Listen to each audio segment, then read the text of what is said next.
Greetings, dear subscribers and casual listeners of my channel. It's been more than a decade since the last Harry Potter movie was released, yet the fascination with the wizarding world hasn't faded. On the contrary, thousands of fans still search for hidden details, debate the logic of the plot, and ask questions that by now you'd think would have answers. Luckily, J.K. Rowling continues to share clarifications. And in this video, I'll reveal some of her most interesting explanations that never made it into the books or movies. Enjoy watching. Number 1. What does the Hufflepuff common room look like? This is one of the most mysterious rooms in Hogwarts. Since Harry never entered it, readers were left to wonder what life is like for Hufflepuff students. According to J.K. Rowling, she wanted to show all the house common rooms, but couldn't come up with a convincing reason for Harry to visit Hufflepuff. Still, she lifted the veil of secrecy. The common room resembles a hobbit's home. It's reached through a tunnel in the earth, ending in a cozy round room with a low ceiling. The interior is decorated in warm yellow and black tones. The furniture is made of honey-coloured wood, and plants are placed everywhere, brushing against the hair of passing students like a living hedge. Number 2. How much does it cost to attend Hogwarts? Fans ran the numbers. Considering food, lodging, magical supplies and tuition, attending Hogwarts could cost about $43,000 per year, or over $3,000 for all 7 years. But Rowling was quick to reassure everyone. In the wizarding world, education is free. All major expenses are covered by the Ministry of Magic, and parents only need to buy books, a wand and robes, a great reason to envy young witches and wizards. Number 3. Can an animagus choose their animal form? Unfortunately, no. If it were up to personal choice, everyone would be turning into lions, hawks, or something majestic. But the transformation reflects the true inner nature of the witch or wizard. Think of Peter Pettigrew. He certainly didn't dream of becoming a rat, but that's what best represented who he was inside. There is one clue: the Patronus. For example, James Potter's Patronus and animagus form were both a stag. Minerva McGonagall had a cat as both, so there's a connection, but it's not a matter of choice. Number 4. Why didn't Dumbledore's portrait tell Harry where to find the Horcruxes? This question puzzled fans for years. Surely wise Dumbledore, even in death, could have guided Harry through his portrait, so why didn't he? Rowling explained, a portrait is not the wizard's soul, but a magical projection. It only knows what was programmed into it when it was created. If Dumbledore didn't share information about the Horcruxes with his portrait, it simply wouldn't know. Portraits can be helpful, but they're not all-knowing. Number 5. Did Neville Longbottom's parents ever recover? The scene at St. Mungo's Hospital, where Neville visits his parents, is one of the most heartbreaking in the series. His mother and father, both former Aurors, were driven insane by the Cruciatus curse. Fans hoped for a miracle. Maybe they'd get better one day? But Rowling crushed those hopes. The damage caused by dark magic is irreversible. Neville's parents will never return to who they once were. It's even more tragic than death, the author admitted. Number 6. Did Petunia really hate Harry? For years, it seemed Harry's aunt was a cold woman who outright hated him. But the truth is more complicated. Petunia once longed to be a witch herself and was deeply hurt when she realized she had no magic. Marrying Vernon, who despised all things magical, became a way to justify her bitterness. But deep down, Rowling says, Petunia did love Harry. She had just spent too long convincing herself not to show it. One small but telling detail: she kept the blanket Harry was wrapped in when left on her doorstep. Number 7. Why did Fred Weasley have to die? Fred Weasley died with a smile on his face. One moment he was laughing at Percy's joke. The next, an explosion. Silence. Stone crumbled. Light vanished. And the twin who brought laughter to every page was gone. Readers were devastated. So was Rowling. I cried my eyes out, she admitted later. Killing Fred wasn't easy, but it was deliberate. His death was meant to hurt. To leave a scar no spell could heal. Fred represented joy, mischief, light. He wasn't just a prankster, he was hope in human form. That's why his death mattered. Rowling said it showed the cost of war, real cost. War doesn't spare the brightest, or the kindest, or the ones who make us laugh when everything's falling apart. In Deathly Hallows, it wasn't a villain's wand that made readers cry. It was a silence where Fred's voice used to be. Number 8. Why wasn't Hermione sorted into Ravenclaw? Hermione Granger had the mind of a Ravenclaw. Everyone thought so. Books were her oxygen. Rules were her structure. She memorized spells before others could pronounce them. So, when she was sorted into Gryffindor, fans were confused. Why not Ravenclaw? Why not the House of Wit and Wisdom? J.K. Rowling gave the answer. The sorting hat doesn't just look at the brain, it looks at the heart. Hermione valued courage more than cleverness. She stood by Harry in the face of trolls, Death Eaters, and the Ministry. She broke rules to do what was right. She brewed Polyjuice Potion at age 12. She erased her parents' memories to protect them. Books and cleverness. There are more important things. Friendship and bravery, she said, in Sorcerer's Stone. That was the truth of her. She didn't just want to be the smartest. She wanted to fight, and Gryffindor gave her that chance. Number 9. What happened to Umbridge after Voldemort's defeat? Dolores Umbridge vanished after the war. No battle, no dramatic fall. She slipped into silence. Fans asked what happened to her. She wasn't killed in the Battle of Hogwarts. She wasn't seen among the fighters. But her crimes were many. She led the Muggle-born Registration Commission. She sent innocent people to Azkaban. She used the blood quill on children. I must not tell lies still burns in every reader's memory. J.K. Rowling confirmed her fate. After Voldemort's fall, the Ministry changed hands. Trials were held, names were named. Umbridge was arrested. She stood before the Wizengamot, stripped of her power. The charges were clear: abuse, torture, and persecution of Muggle-borns. She showed no regret, no shame. She clutched her pink cardigan and smiled coldly. She believed she had served the law. That was the horror. She thought herself righteous. She was sentenced to Azkaban, not for following Voldemort, but for what she did of her own will. Umbridge didn't need the Dark Lord to become cruel. She already was. Power revealed it, and when the walls of the old regime fell, hers came crashing down too. There was no redemption, no change of heart, just a cell, cold, grey, silent. Number 10. Why couldn't Harry see Thestrals before 5th year? Harry didn't see the Thestrals until his 5th year. Yet he had witnessed death before. His parents were murdered in front of him. He watched Professor Quirrell die in Philosopher's Stone. So why did the creatures remain invisible? Rowling answered it clearly. To see a Thestral, you must truly understand death. Not just witness it, but feel it, accept it.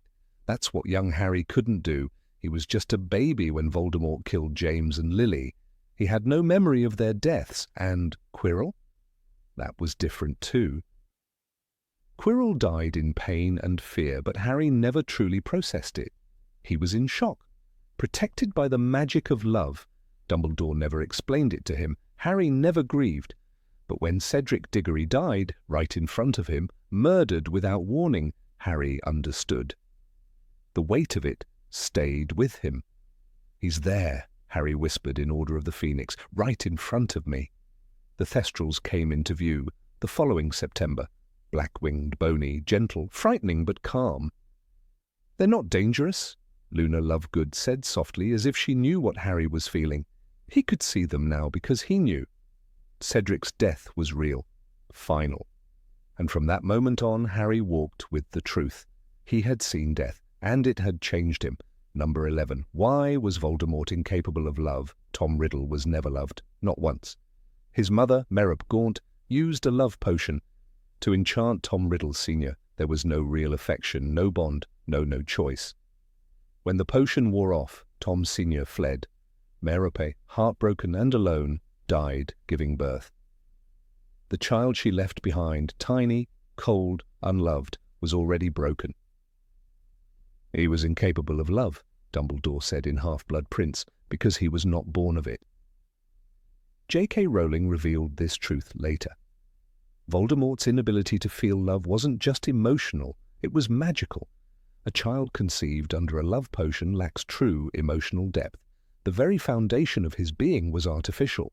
He never cried for comfort, never learned kindness.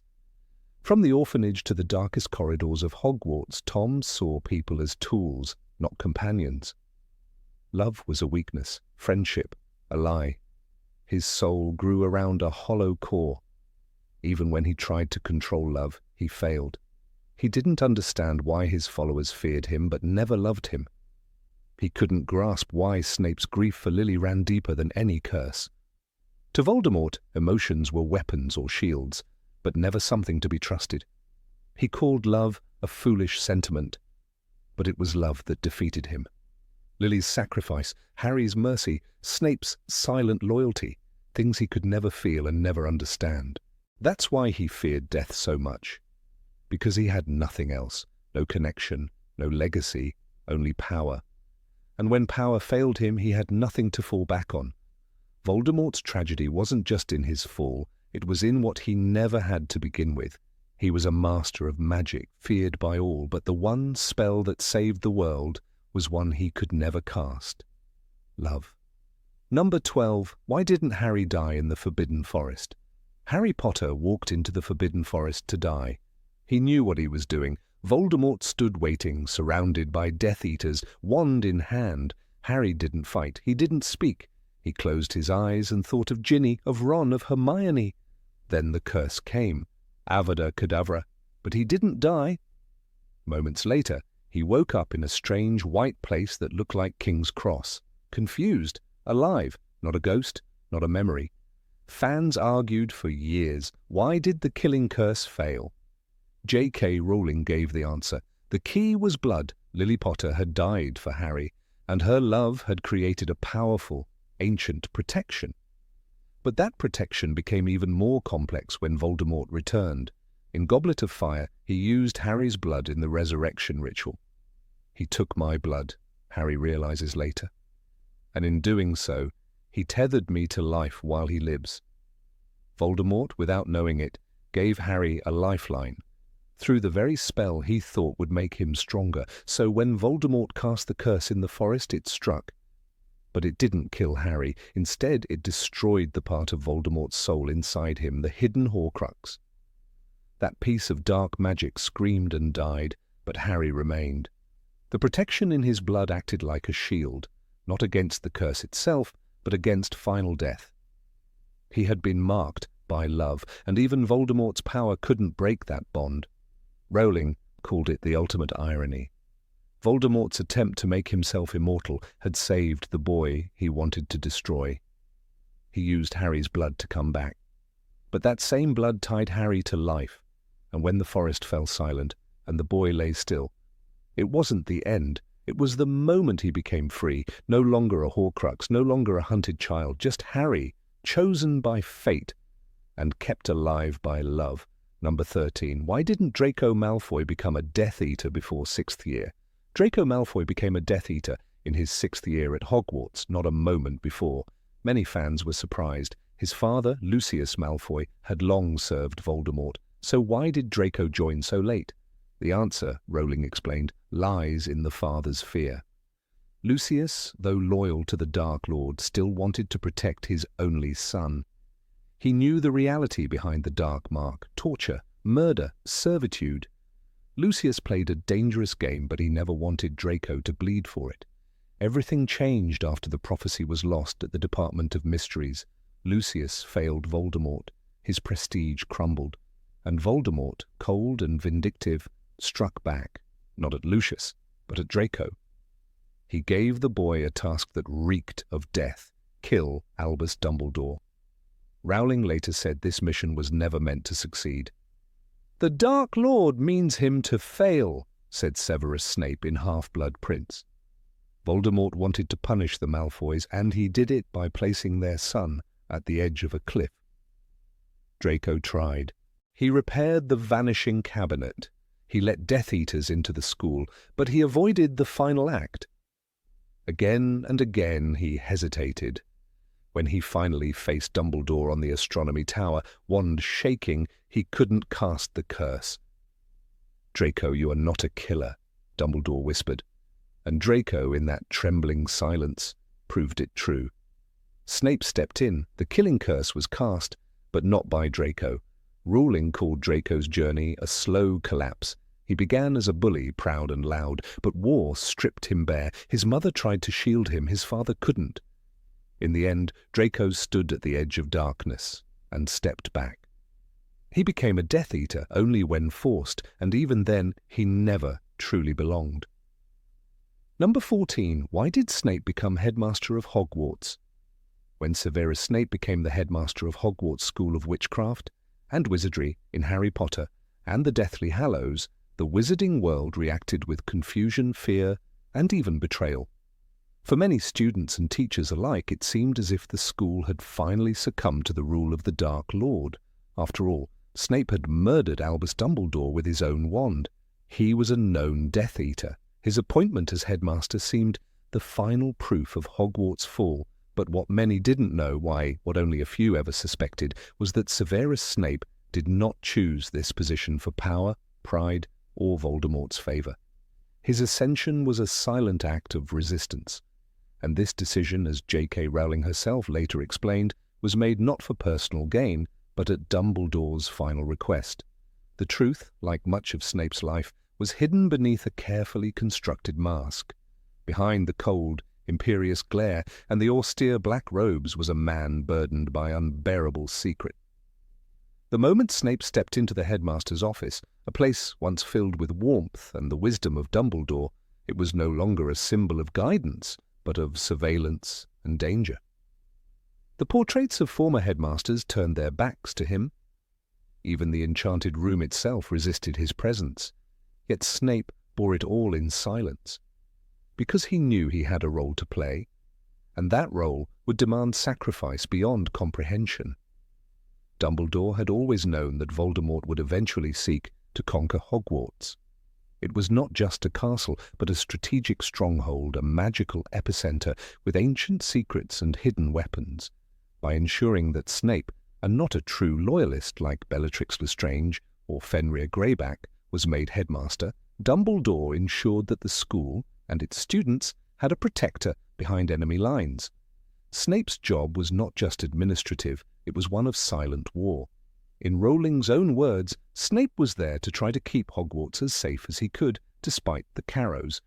It was not a position of prestige, it was a crucible of moral anguish.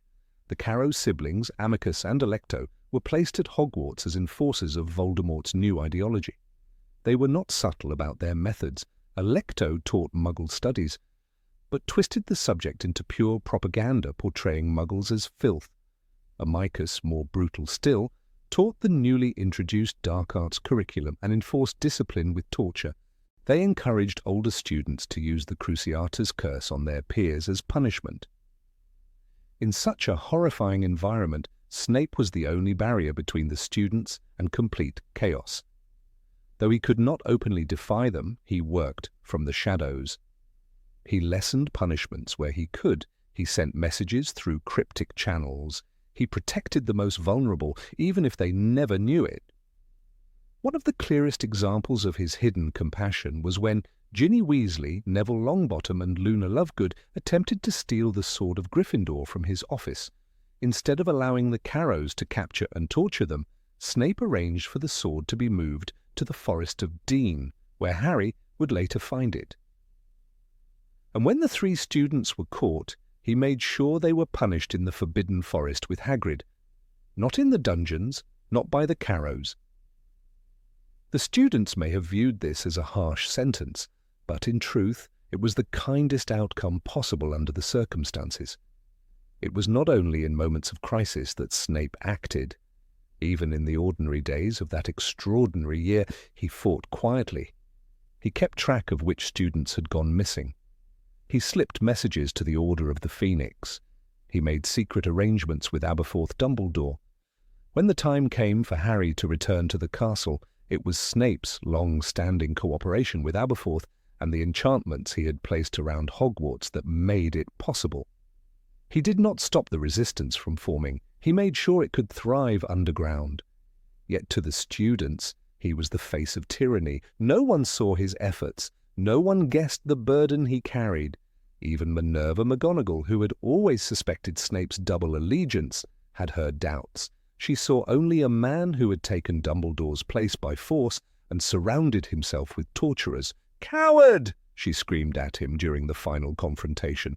But Snape did not retaliate. He fled, not out of fear, but because his mission had ended. Harry was back. The final battle had begun. It was no longer his role to shield the school. It was time for the truth to emerge. Throughout the final book, Snape remains mostly absent from the narrative, a ghost in the walls of Hogwarts. But in Chapter 33, The Prince's Tale, Rowling unveils the depth of his sacrifice. Through his memories, the reader learns that it was Dumbledore himself who had asked Snape to become headmaster should the school fall. Dumbledore, always the chess master, knew that the only way to ensure the survival of the students was to have someone like Snape in a position of control. Someone whom Voldemort trusted, but who still held the protection of the innocent as his highest goal. "You must be the one to kill me, Severus," Dumbledore had said. "It is the only way. Voldemort trusts you completely." Snape's murder of Dumbledore, the ultimate betrayal, was in truth an act of obedience. It allowed him to remain close to Voldemort, to protect the last pieces of Dumbledore's plan, and to continue watching over Harry from a distance. Every act that seemed vile was, in truth, a calculated move in the greater battle against darkness, and nowhere was this more evident than in his role as headmaster. He had become what everyone feared in order to shield what mattered most. The emotional cost of this was immense. Snape lived in isolation. He bore the hatred of every student, every teacher, every ally. He could not reveal his intentions. He could not explain his actions. To the world he was a traitor. To himself he was merely fulfilling a promise, one born from love, loss, and regret. His devotion to Lily Potter had shaped his life, but it was his loyalty to Dumbledore and to the cause that defined his final years. Number 15. Why didn't Hermione restore her parents' memories right after the war? The battle was over, but the consequences lingered in the shadows like dust refusing to settle after a storm.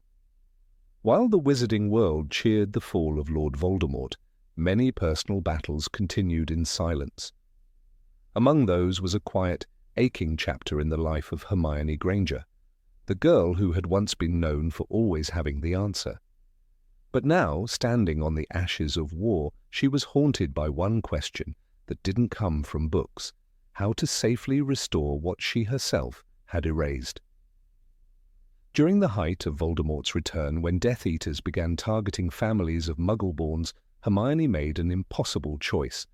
In Harry Potter and the Deathly Hallows, she confessed to Harry and Ron, "I've also modified my parents' memories so that they're convinced they're really called Wendell and Monica Wilkins and that their life's ambition is to move to Australia." It was one of the quietest lines in the book, yet one of the most devastating. Hermione had made her parents forget they had a daughter.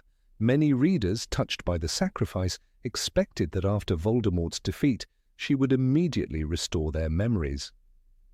Yet months passed. Rumors in fan circles began to spread. Why the delay? Why wasn't Hermione rushing to the Southern Hemisphere to embrace the people who had raised her? Why wasn't this the first thing she did after peace was restored? The answer, as revealed by J.K. Rowling herself in a later interview, was steeped not in negligence, but in Hermione's character, in her caution, her respect for magic, and above all, her understanding of the mind's fragility. Hermione was never reckless with magic, Rowling explained. She knew enough to be terrified of the damage she might cause if she got it wrong. And that fear wasn't irrational. Memory charms were some of the most dangerous spells in the magical repertoire. Gilderoy Lockhart had shown the world the horror of a memory charm gone awry when he accidentally obliterated his own mind in Chamber of Secrets. He had used a broken wand, yes, but the principle remained. Tampering with memory could destroy a person's identity. It could unravel the self. Hermione had spent her entire Hogwarts life mastering magic with a sort of reverent precision. But unweaving the fabric she herself had tightly knit, reversing a charm meant to bury an entire identity, was not something she could afford to improvise. The spell she used was not a standard obliviate. It was layered, refined, purposeful. It did not simply erase memories, it constructed a new narrative in her parents' minds. Undoing that required not a counter-curse, but a roadmap through their reconstructed identities. So she waited, not in neglect, but in study. As others celebrated their return to Hogwarts or rebuilt their homes, Hermione delved deep into the Department of Mysteries' surviving texts on cognitive magic. She read the case of Marlene Tufton, a healer who had accidentally removed her brother's long-term memories and spent years trying to restore them. She corresponded in secret with surviving unspeakables, wizards who studied thought and time. They warned her rushing could trigger trauma, disorientation, or even madness. There's another reason she waited, and it is less technical, more human. Hermione was afraid. Not of her parents, but of their reaction. After all, she had rewritten their lives without their consent. She had stolen from them their daughter, their memories, their love. Even if her intentions were noble, what would they say when they learned what she had done? Could they forgive her? This fear haunted her more than any Horcrux. It clung to her as she stood in the quiet corners of the burrow, watching Arthur Weasley repair magical radios. It echoed in her steps as she walked through the ruins of Hogwarts, where the faces of the dead were etched into the stones. Everyone had lost something, but she had deliberately given something up, and it was up to her alone to bring it back. She also had to be sure Voldemort was truly gone. There were whispers in the months that followed the battle. The remnants of his followers still clung to shadows. Death Eaters fled across borders. Hermione could not bear to risk her parents' safety again by exposing them too early. Only when she saw the final reports, when the auras confirmed that the last of the Dark Lord's known lieutenants had been caught or killed, did she finally breathe with certainty. She travelled to Australia alone. Harry and Ron offered to come. Of course they did. But Hermione declined. Some things had to be done in silence. She landed in Sydney under an assumed name. It had taken months to find her parents' exact whereabouts. Magical traces were minimal. She had made sure of that when she erased them. The house was small, quaint, tucked near a coastal cliff where seagulls cried like distant memories. They didn't recognize her at first. That was the worst part. She watched them through a cafe window, tears spilling into her untouched tea. Monica, her mother, had taken up painting. Wendell, her father, had adopted an old Labrador. They looked peaceful, whole. Hermione wondered if she had the right to shatter that illusion, but she came back the next day, and the day after. Eventually she spoke to them. She introduced herself not as their daughter, but as a young woman interested in memory studies. She asked to paint them, talk to them. Something in her presence stirred old instincts. Her mother said her voice was familiar. Her father stared longer than necessary at the birthmark on her wrist. The process took weeks. She did not cast a single spell until she was certain their minds were ready. And when she finally did lift the charm, carefully, thread by thread, it was not with a dramatic flourish, but with trembling hands and silent prayers. She watched as her mother's eyes widened in horror, then disbelief, then overwhelming sorrow. Her father dropped the mug in his hand. It shattered on the kitchen floor. Then they wept. The reunion was not perfect. There was anger too. "You made us forget you," her father had asked, not in the moment of spell-breaking, but later when the shock had worn off. Hermione didn't defend herself. She only said, "It was the only way I could protect you." And somehow, that was enough. Number 16. Why didn't Voldemort try other ways to achieve immortality? Of all the dark decisions Tom Riddle made on his descent into Lord Voldemort, none were as horrific or as revealing as his obsession with Horcruxes. His fixation with this grisly form of immortality was not born of mere practicality.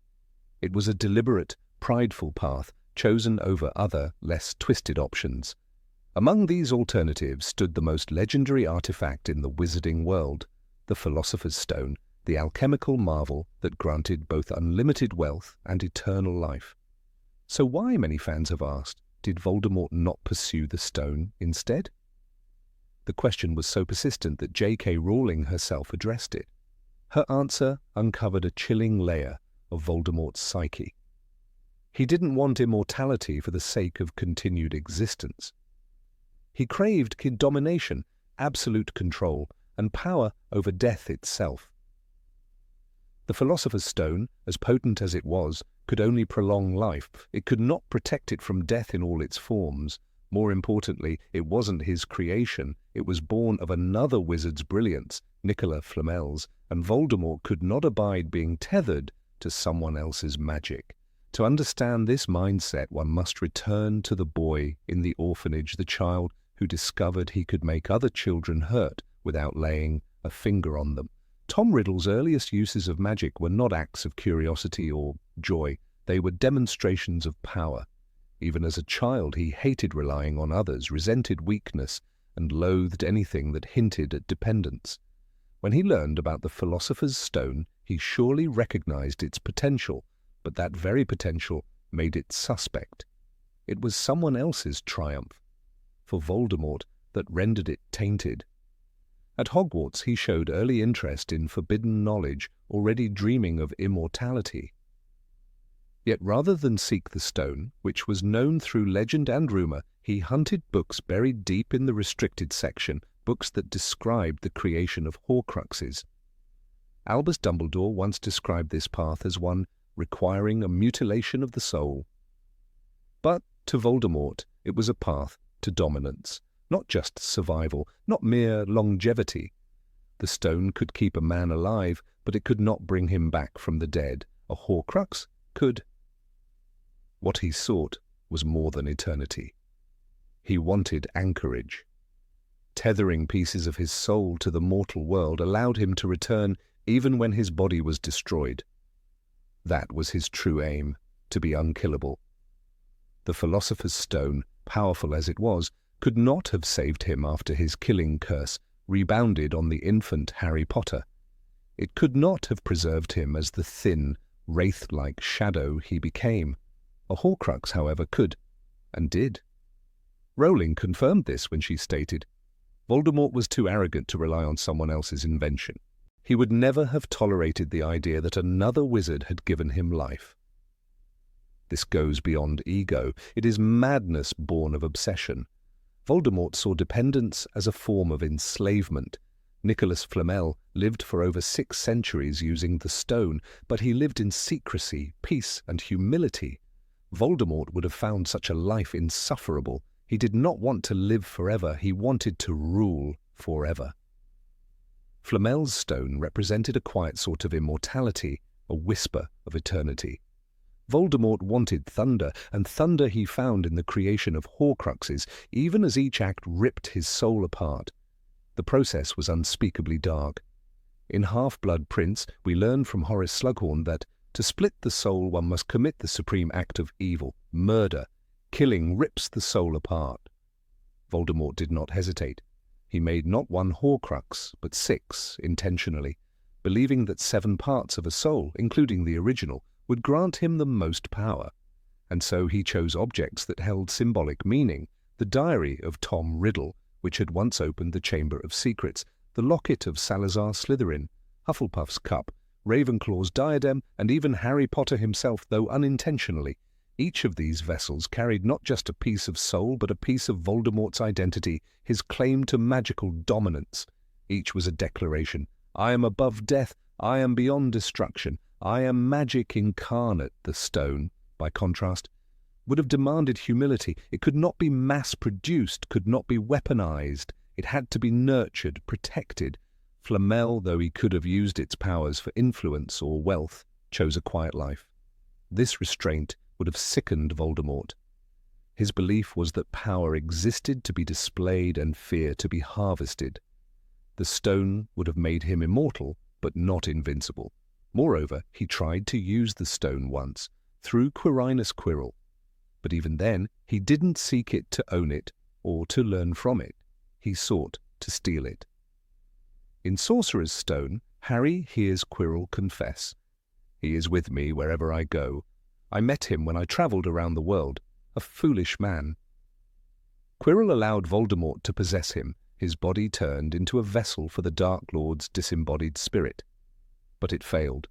The stone could not be taken by force. Only one who desired it, but not for himself, could retrieve it from the mirror of Erised. That magical protection was no accident.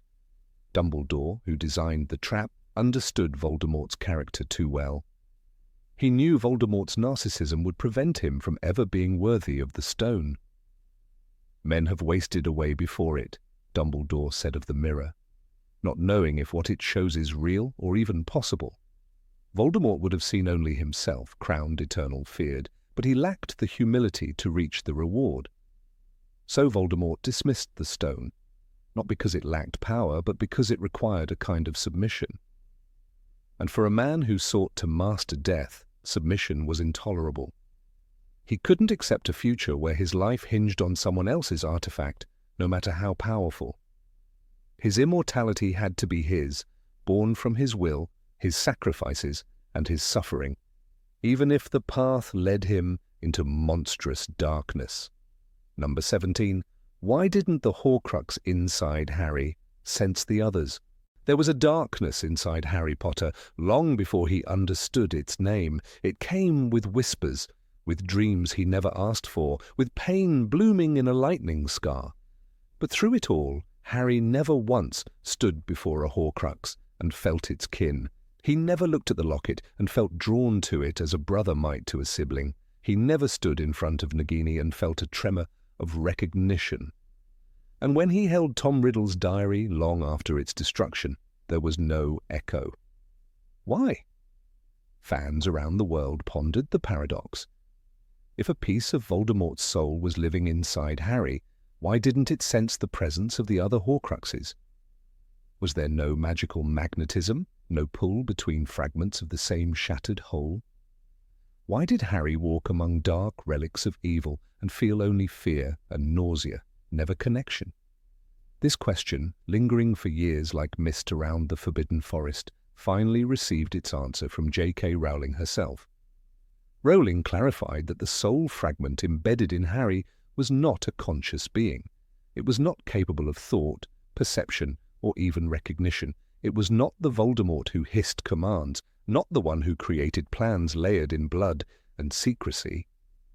It was the mere shadow of a shadow, a piece so ragged and mutilated that it could barely cling to life, let alone seek out its fellows. It was not aware, Rowling explained. It had no understanding of what it was. It did not communicate even with the other fragments of Voldemort's soul. The idea of a Horcrux, by its very nature, is a desecration of the soul. It requires murder, a splitting of one's essence through an act so violent it tears the soul apart. In Voldemort's case, this process had been repeated 7 times, though one Horcrux was unintentional, Harry. When the killing curse backfired in Godric's Hollow, a sliver of the Dark Lord's mutilated soul latched onto the only living thing in the room. An infant boy whose mother's love had just defied death. But the soul that clung to Harry was unlike the others. When Tom Riddle split his soul to create the diary, it was a deliberate, cruel decision. He killed Moaning Myrtle, twisted her death into fuel, and poured a part of himself into the book with precision. That Horcrux was capable of acting independently, it wrote back. It manipulated Ginny Weasley. It nearly returned to life. It had intention. In contrast, the fragment in Harry was an accident. It was not sealed within an object, not protected by spells, not infused with magic designed to preserve and empower it. It simply survived, leeching off Harry's life, dormant but destructive. It was not a twin to the diary or the ring or the cup. It was an orphaned fragment, adrift and senseless. The locket, too, held a soul that could whisper and twist minds. When Ron wore it, it poisoned his thoughts, turned his fears into voices, and conjured illusions to break his will. That piece of Voldemort's soul was dangerous because it had retained just enough awareness to be cruel. But Harry's soul fragment was silent. It offered no temptations, no deceptions. It simply existed like a splinter too deep to remove. There is a passage in Harry Potter and the Deathly Hallows that hints at this. When Harry finally faces death in the Forbidden Forest, he walks willingly to Voldemort, carrying the Resurrection Stone. The moment Voldemort casts the killing curse, something profound happens. A pain like he had never felt before pierced his head, Rowling writes. It was not physical, but it felt as though something was being ripped from him. That pain was the Horcrux dying. It screamed not in words, but in its unraveling. It had been a part of him, and now it was gone. Harry never truly understood what lived inside him until that moment. The visions, the scar pain, the connection he felt to Voldemort. These were all symptoms of the foreign soul clinging to his own. But it was never a guide, never a compass pointing to its own kind. It was blind, deaf, and mute. When Dumbledore and Harry stand together at King's Cross in that ethereal afterlife, the form of the soul fragment is revealed. Rowling describes it as something small and naked and looked as though it had been flayed, whimpering under a bench. Dumbledore tells Harry, "You cannot help." It is a creature beyond salvation, a fragment so corrupted and broken that even death offers no comfort. This imagery of something helpless and shriveled echoes Rowling's explanation. The soul in Harry was not a functioning part of Voldemort. It was not even aware it existed. It could not sense its siblings because it had no mind to do so. The connection that Harry shared with Voldemort, the dreams, the possessive rage, came from Voldemort himself, who had, through the Horcrux, gained an unintentional link to Harry. But the Horcrux inside Harry did not reach back. It was a doorway, not a voice.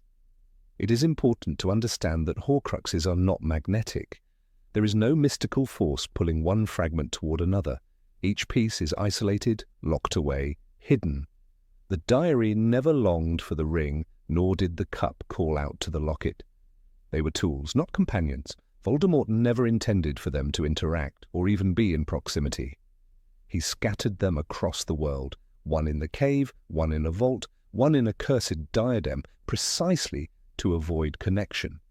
Their power came not from unity, but from separation. And yet, despite this, Voldemort's soul recognized something was wrong. In Half-Blood Prince, Dumbledore speculates that Voldemort, after using Nagini as a Horcrux, sensed that he was still not whole. He could not pinpoint the fragment in Harry, but he knew he was missing a piece. That subtle intuition is part of what drove his obsession with killing Harry, an unconscious desire to destroy the thing that made him vulnerable. Interestingly, Harry's own reactions to Horcruxes were physical and emotional, not spiritual. When he and Hermione opened the locket in the forest, he felt a chill, a darkness, a discomfort, but it was the evil of the object that affected him, not recognition. The Horcrux acted on him like poison, not kinship. Its influence was cold, malevolent, and deliberate. The absence of connection is what makes this question so haunting. In a world where magic is often intuitive, where wands choose their wizards, and love protects against death, readers might expect the fragments of a soul to call to one another. But Rowling subverts this. She portrays Horcruxes as the ultimate isolation. Each is a grave, a prison, a curse. They do not reunite. They do not yearn. Harry, carrying the accidental Horcrux, lived with this infection for 17 years. He felt Voldemort's emotions because of the link, but he never felt the others. He never walked past the room of requirement and paused, sensing the diadem. He never felt a resonance when touching Hufflepuff's cup. And that is because the fragment inside him was incapable of reaching. It was asleep, damaged, hidden within the fabric of his very self. This explanation also aligns with one of the most tragic ideas Rowling has ever expressed, that the soul can be so torn it becomes monstrous. Voldemort, in his quest for immortality, created an existence where none of his parts could truly live. Each Horcrux was a scream in a box, and the one in Harry was the quietest scream of all. In the end, the scar ceased to hurt. After Voldemort's final defeat, the connection was severed. All was well, Rowling concludes. And it was not just a line about peace. It was the end of the soul fragment, the silence of a voice Harry never knew he carried. The bomb had been defused. There is something profoundly moving in the idea that Harry never knew, that the evil inside him was never truly his, and yet he bore it with courage. He did not succumb to it. He was not tempted, as others were, because it never spoke to him. It was not a whisperer, but a wound, and wounds, though painful, can heal. This distinction also draws a line between Harry and Voldemort. Voldemort made choices, conscious, cruel choices to tear his soul.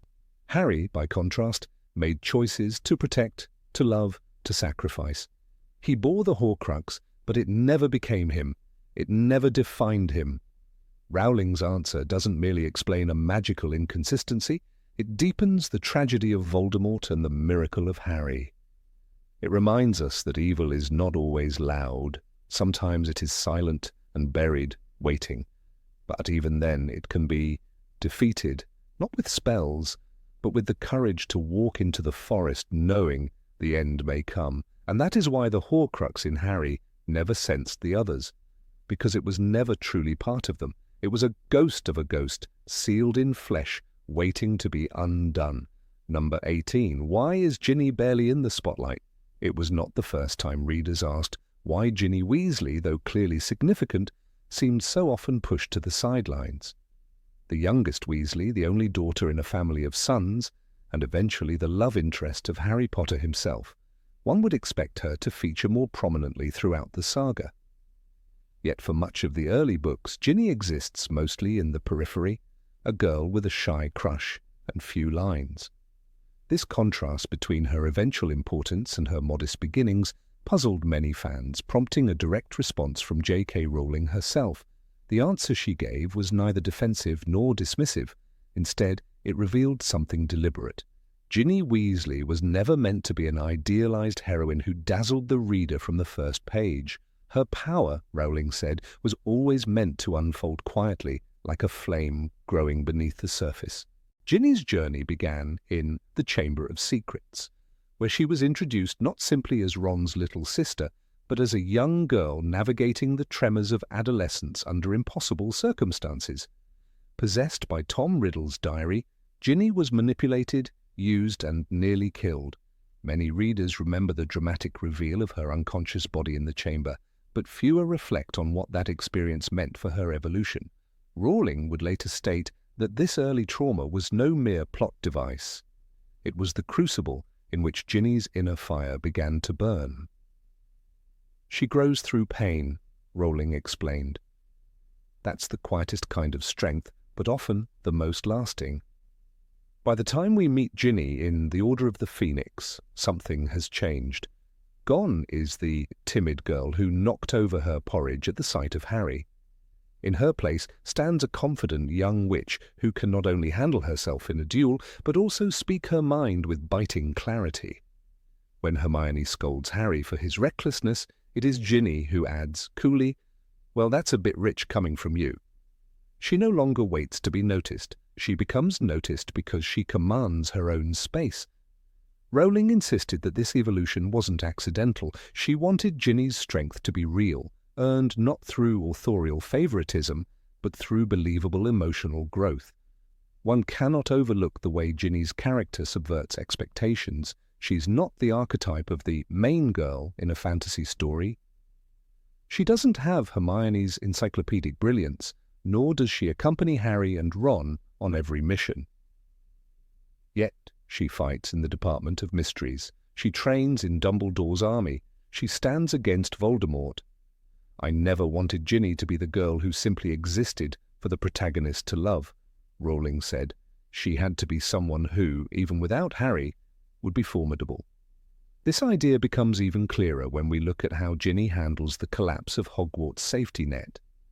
In The Half-Blood Prince, while Harry is obsessed with Draco Malfoy's dark dealings, Ginny is on the Quidditch pitch, leading Gryffindor to victory as the team's seeker. She's not in his shadow, she's flourishing alongside him, and sometimes even ahead of him. Her relationship with Dean Thomas hints at a self-assuredness that Harry doesn't quite understand at first. Rowling later pointed out that this contrast was intentional. Harry had to see her not as Ron's sister or a girl with a crush, but as someone he respected, even envied a little. It is no coincidence that Harry falls in love with Ginny at the very moment he sees her, not through the lens of their shared past, but in the heat of the present, when she stands bold, independent, and entirely herself. In Chapter 24 of The Half-Blood Prince, he watches her celebrate a Quidditch win and feels something shift. It was as though something large and scaly erupted into life in his stomach. That visceral, almost animal reaction isn't just adolescent attraction, it's the realization that the girl he once ignored has become someone magnetic, someone who no longer waits for him to notice her. Still, some readers argued that Ginny's emergence came too late. Why, they asked, did Rowling not give her more scenes in the early books? Why was she not more involved in the trio's adventures? But Rowling countered that such a character arc would have felt forced. "Not everyone is loud at the beginning," she once remarked. "Sometimes the strongest people are the ones who grow slowly, who take time to find their voice." Ginny, she suggested, mirrored those real-life individuals who start in the background and rise not by grand design, but by quietly discovering who they are. And it wasn't just strength of personality. Ginny was, quite literally, powerful. In The Deathly Hallows, when the final battle erupts, she's not hidden away. She fights, she duels Bellatrix Lestrange, she defies her mother's pleas to stay safe. Rowling wanted this moment to remind readers that Ginny was never fragile. She had already faced darkness, Rowling wrote. The diary was her initiation. After that, she feared very little. What is striking about Ginny's arc is how understated it is. Unlike Harry's burden of prophecy or Hermione's intellectual rigor, Ginny's story is one of emotional resilience. She is possessed, dismissed, underestimated, but never defeated. "She didn't need to be loud to be strong," Rowling once said. "She just needed time." The way Ginny handles her relationship with Harry after Dumbledore's death is proof. When he decides to leave her behind to hunt Horcruxes, Ginny doesn't plead. She doesn't dramatize. She simply tells him she understands and she means it. That kind of maturity, Rowling emphasized, is what made her the right match for Harry. Not because she completes him, but because she doesn't try to. Some fans compared Ginny unfavorably to Cho Chang, suggesting that Ginny lacked the emotional vulnerability that made Cho feel more real. But Rowling dismissed that notion as a misunderstanding of strength. "Ginny has vulnerability," she said, "but she wears it differently. She turns it into fire, not tears."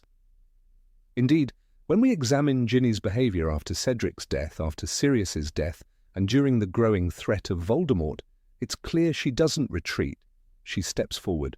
Her humor also becomes sharper. In The Half-Blood Prince, when Ron condemns her dating life, Ginny snaps back, "It's none of your business who I go out with." There's a spine in her words, a defiance that's not born of rebellion, but of clarity. She knows who she is. Rowling said she deliberately wrote Ginny to be the kind of girl who could stand up to anyone, even her brothers, even Harry. That spirit was forged through the pain of her early trauma and the confidence of surviving it. Critics of Ginny's character often cite the films as further minimizing her role. Rowling acknowledged that the cinematic portrayal didn't always align with her intentions. In the movies, Ginny's moments of strength are often muted or omitted. The boldness, the wit, the fire, they're softened into passivity.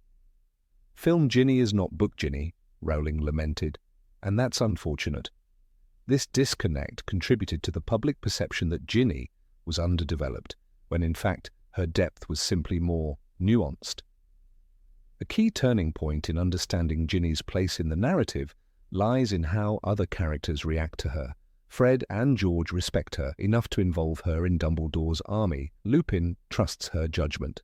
Even Snape, the harshest of critics, doesn't underestimate her abilities. And Neville, who grows in parallel to Ginny, looks to her for courage when times are darkest. These dynamics suggest that within the world of Hogwarts, Ginny had earned a reputation that the reader, focused on Harry's point of view, could sometimes miss. It is also worth noting that Rowling's own experience as a woman influenced Ginny's construction. "I didn't want her to be the fantasy girl," she said. "I wanted her to be real, flawed, brave." In many ways, Ginny's gradual rise reflects the reality of how women often build their strength, not through spectacle, but through endurance. Her power lies not in declarations, but in decisions, and perhaps most crucially, in her ability to love without losing herself. The depth of Harry's love for Ginny becomes clearer in the final book. When he believes she might be in danger, his calm falters. He loses focus. His mind was in the room of requirement with Ginny, and he could not will it away, the text reads. This is not mere teenage angst. It is love, founded on respect, and the knowledge that she, like him, is fighting a war. Their eventual reunion after the battle is tender, but never overindulgent. Rowling didn't want a grand romantic conclusion. Instead, she offered a glimpse of a future where mutual strength and shared values formed the foundation of their bond. All was well, the final sentence tells us. And in that quiet ending, Ginny stands beside Harry not as a prize, but as a partner. In interviews following the series' conclusion, Rowling admitted she received more questions about Ginny than almost any other character. Some readers still felt cheated of a grand arc, but to Rowling that was the point. Not every story has to be loud, she said. Sometimes the quiet ones echo longest. Thus, Ginny Weasley's role in the Harry Potter saga is not diminished by its subtlety. It is enriched by it. Through pain, resilience, and unwavering self-possession, she becomes one of the series' most enduring figures, not because she demands attention, but because she earns it. Not every flame burns brightest at first. Some light the way only after the darkness has settled in. Number 19, why did Percy Weasley return to his family? When Percy Ignatius Weasley slammed the door on his family, he wasn't just walking away from a home full of hand-knit jumpers and Sunday roasts. He was stepping into a cold, echoing chamber of pride and fear, into a self-imposed exile forged by ambition and a desperate desire to matter. For years, Percy had lived in the shadow of his louder, braver, and more popular siblings. He wasn't the prankster like Fred and George, nor the hero like Bill or Charlie, and certainly not the boy who lived's best friend like his younger brother Ron. Percy was the prefect, the rule follower, the ministry man. When the moment came to choose between blood and bureaucracy, he chose the latter, and it broke more than just his mother's heart. The events of Order of the Phoenix painted Percy in a cold light. He believed, or at least told himself he believed, that Dumbledore was deluded and that Harry was unstable. But beneath that belief was fear, the fear that he might be wrong and worse, irrelevant. When Cornelius Fudge offered Percy a position in the minister's office, it felt like validation. He wasn't the odd one out. He was rising. He was finally someone important. He severed ties with Arthur and Molly Weasley without so much as a backward glance. He sent Ron a cold letter, warning him against Harry's unhinged behavior, and never once attended family dinners or answered a single note from his mother. Many readers judged him harshly. Some called him a traitor. Others simply dismissed him as weak. But Rowling, in her rare but powerful commentaries outside the books, offered a more nuanced explanation. She described Percy's story as a narrative about pride, mistakes, and ultimately forgiveness. Percy wasn't evil. He wasn't a villain in the traditional sense. He was just terribly, painfully human, and that perhaps is what makes his arc so powerful. Percy's transformation didn't come with a grand epiphany. There was no single moment when the scales fell from his eyes and he saw the ministry's corruption laid bare. It was gradual, a creeping disillusionment that began when Rufus Scrimgeour replaced Fudge.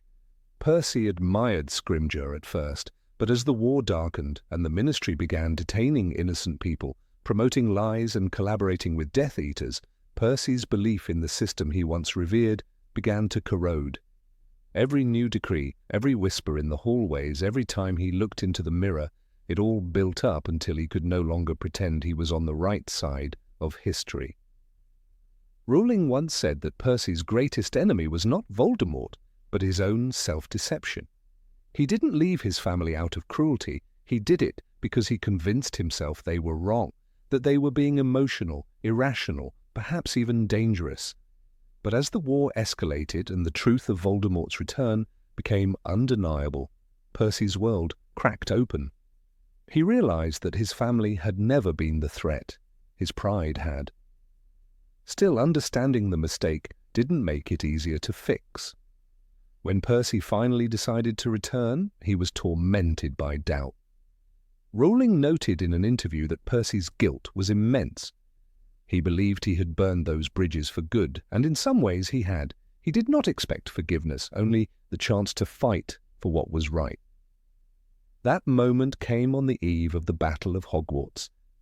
He arrived not with fanfare, but with urgency. The moment Percy burst into the room of requirement, it was as if time had frozen. Fred turned, stunned. George's face was unreadable. Percy's voice broke when he declared that he was acting as a complete idiot and begged them to let him stand with them. It was not a speech. It was a surrender, a man laying down the weight of years. He asked for nothing but the right to fight beside them.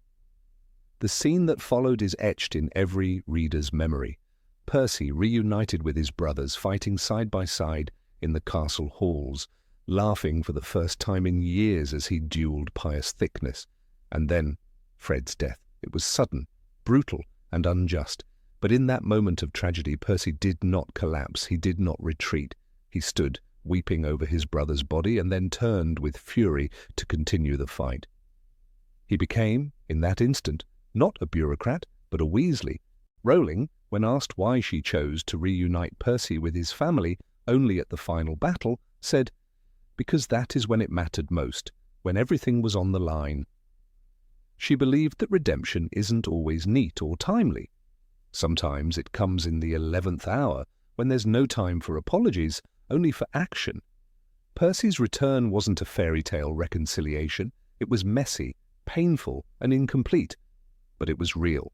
This story resonated deeply with readers who had experienced rifts in their own families. Percy's arc reminded them that it's never too late to try, even if forgiveness isn't guaranteed, even if the wounds still ache. What mattered was that he came back. He chose love over pride, truth over comfort. In Deathly Hallows, the text offers few words but immense emotion. Percy was shaking with rage and grief beside Fred's body, and Harry saw tears streaming down his face. It is not heroic in the traditional sense. It is raw. It is human. Percy weeps not only for his brother, but for lost time, for the years he chose distance, for the dinners missed, the birthdays ignored, the words unsaid, and still he fights on. After the battle, Percy did not disappear. According to Rowling's later notes, he remained close to his family. He returned to the ministry, but never again with blind loyalty. He worked to reform the institution he once idolized, now with humility and clarity. He would spend Christmases at the Burrow, play with George's children, and never again speak with the stiff, rehearsed cadence of a man trying too hard to be important. Fred's death scarred Percy more than anyone. In private letters shared by Rowling with fans, she noted that Percy often visited Fred's grave alone. He didn't speak much about it, but he carried a picture of them, young, beaming, in matching jumpers from their mother. The image served as a quiet atonement. Molly Weasley, of all people, never needed an apology. When Percy returned to fight, she embraced him without question. Rowling said she believed Molly always knew he would come back in his own time. That kind of love, unconditional and steadfast, is what makes the Weasleys so powerful. Not their magic, but their loyalty. George's forgiveness was the hardest to earn. Losing Fred meant losing a part of himself, and for a time, Percy's presence was a painful reminder. But over time, through small gestures and silent evenings, the brothers found a quiet truce. Percy helped George rebuild the joke shop, not as a partner but as a friend, and George one night told him, "Fred would have liked to see you here." There's something Shakespearean in Percy's arc, a fall from grace, a wandering through the wilderness of ideology, a return not to glory but to humanity. He is not redeemed by victory but by grief and loyalty. Percy's story is not the loudest in the Harry Potter series, but it is one of the most important. It reminds us that redemption is not about erasing the past, it's about choosing better in the present. One fan once wrote to Rowling, "Why did Percy come back so late? Why wait until it was almost over?" Her answer, now famous among Potter enthusiasts, was simple and profound. Because he was afraid. And then one day he was more afraid of not coming back. That sentence carries the weight of every person who's ever hesitated to make things right. In many ways, Percy Weasley is the mirror we all dread looking into. The part of us that wants to be right more than kind, the version that chooses success over love, approval over truth. But if Percy can find his way home, maybe we all can. That's the heart of Rowling's message. Number 20. What happened to Credence Aurelius Dumbledore? There are stories in the wizarding world that never reach the corridors of Hogwarts, tales too twisted or too tragic to be inscribed in the history books that Hermione Granger devoured with such discipline. The story of Credence Barebone, known to some as Aurelius Dumbledore, is one of them. It is a name you will not find in the tales of Beedle the Bard, nor mentioned in the whispered halls of the Ministry of Magic. Yet behind the glimmering facades of the fantastic beasts saga lies a truth so haunting that even Albus Dumbledore, the great defender of secrets, chose silence. When Fantastic Beasts, the Crimes of Grindelwald revealed that Credence was in fact a Dumbledore, the shock reverberated across fan communities. The idea that Albus had a long-lost brother, hidden in the shadows of history, sent theorists scrambling. But it wasn't only the fact of Credence's lineage that struck a nerve, it was his fate. Fans clamoured for answers. If he was a Dumbledore, where was he during the events of the Harry Potter series? Why wasn't he even mentioned? J.K. Rowling, ever the weaver of layered lore, didn't deliver a clear answer in an interview. She rarely does, but she left clues, breadcrumbs that, when followed, sketched the sorrowful outline of a young man broken by manipulation, fear, and neglect. In essence, Credence's story was not just omitted, it was buried, not as an oversight, but as a deliberate act by the characters within the universe, especially Albus himself. Credence Barebone was born out of cruelty. Raised by Mary Lou Barebone in a fanatically anti-magic household, he was beaten, silenced, and taught to hate what he was. The irony is painful. Within him lived one of the most volatile magical forces the world had ever seen, an Obscurus. This dark parasite, born from magical suppression, does not usually let its host live past childhood. And yet Credence endured well into young adulthood. The magic in him was powerful, too powerful. When Gellert Grindelwald discovered this anomaly, he saw not a boy, but a weapon. In the guise of Percival Graves, Grindelwald began to manipulate Credence, feigning affection and promising acceptance. It was the first time anyone had looked at Credence not with fear or disdain, but with interest. But Grindelwald's interest was cold and utilitarian. Credence was a means to an end, the means to destroy Albus Dumbledore. In the secrets of Dumbledore, the puzzle pieces began to arrange themselves. Credence, frail and dying from the strain of his Obscurus, was revealed to be a blood relative of Albus, but not his brother, as initially teased. Rather, he was the son of Aberforth Dumbledore, Albus's estranged younger brother. The boy had been taken from his father as an infant, his existence hidden even from those who should have loved him most.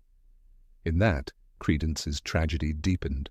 He wasn't just abandoned by society, he was lost to his own blood. Aberforth had once whispered, in bitterness and regret, "A goat might understand me better than my brother." But Credence's arrival, under the name Aurelius, stirred the quiet embers of family sorrow. Yet reconciliation came too late. Years of abuse, manipulation, and internal conflict had decimated Credence's body and spirit. The magic that once made him feared was now consuming him. Albus Dumbledore, always cloaked in guilt and knowledge, understood what was happening. He knew that obscurials rarely survived. He had seen it before in a girl named Ariana, his sister. The loss of Ariana to her own obscurus had shaped his entire life. It is not hard to imagine that when Dumbledore looked into Credence's dark eyes, he saw the shadow of his sister's suffering, and it broke him. It is no surprise, then, that Albus never spoke of Credence again. Not to Harry, not to the Order of the Phoenix, not even to Severus Snape. The pain was too great, the shame too thick. For all his power and wisdom, Albus had failed not once, but twice, to save someone he loved from the clutches of an obscurus. There is a line in Harry Potter and the Half-Blood Prince, spoken by Dumbledore to Harry. "Do not pity the dead, Harry, pity the living, and above all, those who live without love." This sentiment echoes through Credence's life like a death knell. He lived without love, used by Grindelwald, feared by society, and orphaned by fate. The pity lies in his living. The tragedy is not that he died, but that he never truly lived. Credence's death is not shown in a blaze of glory or a final act of redemption. He fades, quietly. His body weakens, his obscurus dissipates, and the young man once known as Aurelius Dumbledore slips into memory. It is a death fitting the forgotten. Not grand, but hushed. It is this very silence that Rowling wove into the lore, not as an oversight, but as a deliberate reflection of the hidden tragedies that lie beneath the glittering spells and triumphant duels. In the magical world there are records for everything: wands, school expulsions, blood status. But not all names are kept in the books. Credence's name was likely never entered into any ministry registry. As a barebone, he was a muggle-raised orphan. As Aurelius, he was an erased secret. When the wizarding world wrote its tales of victory and valor, Credence was not among them. His life became a whisper, his magic a fading storm. There's a moment in The Secrets of Dumbledore when Aberforth finally looks at Credence with something resembling fatherly sorrow. The moment is brief, almost unspoken, but it is there. For a second, Credence is not a weapon or a mistake. He is a son. But time, the cruelest of tyrants, had already taken its toll. Credence was dying, and no magic in the world, not even the Elder Wand, could save him. Some fans speculate that Credence survived, perhaps hidden by Dumbledore or spirited away by some forgotten magic. But Rowling herself has dispelled these hopes subtly. When asked about Credence's fate, she responded with a statement that said more in omission than in declaration. "Not every story makes it into the history books," she said, "but it doesn't mean it wasn't real." In the wizarding world, erasure is often more powerful than death. That is what makes Credence's story so vital to the canon, despite its absence in the original series. He is the embodiment of the unspoken. His life shows us that even in a world filled with phoenixes and time-turners, some wounds cannot be healed. Some names are not spoken, not out of malice, but out of unbearable grief. It is perhaps fitting that Fawkes, the phoenix, who always appeared to Albus in times of great need, never came for Credence. Or maybe he did, in his final moments, when no one was watching? Rowling never confirmed, but the symbolism remains potent. A phoenix does not come to everyone, only to those who choose rebirth. And Credence, after years of pain, may have chosen rest instead. In the end, Credence's name was never passed on, never remembered in textbooks or chocolate frog cards.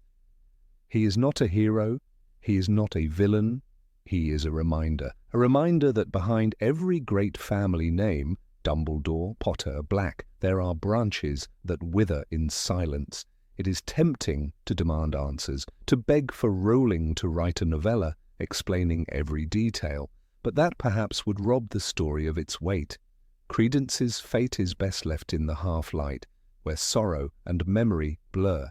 It is not a tale for children, but a lesson for those who wonder why Dumbledore's eyes were always tinged with sadness. There is no statue for Aurelius Dumbledore, no grave that wizards visit on anniversaries.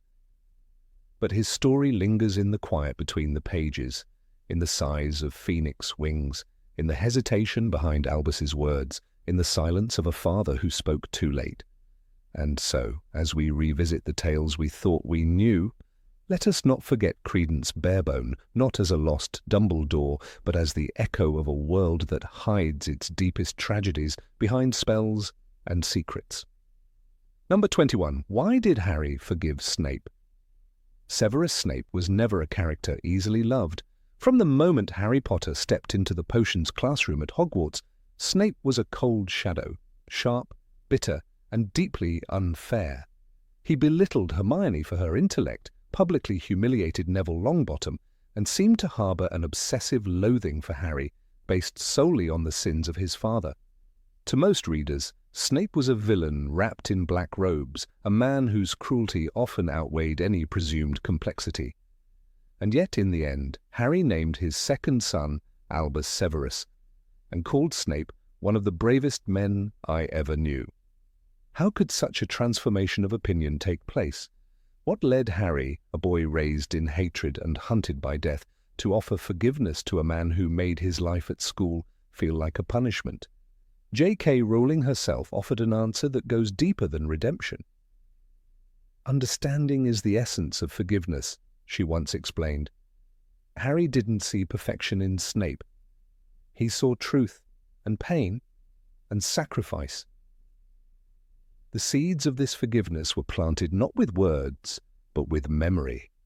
And when Harry dove into Snape's mind, after Snape lay dying on the floor of the shrieking shack, asking with his last breath, "Look at me," he saw not a monster, not a professor, not even a man, but a soul twisted by guilt and driven by unrelenting love.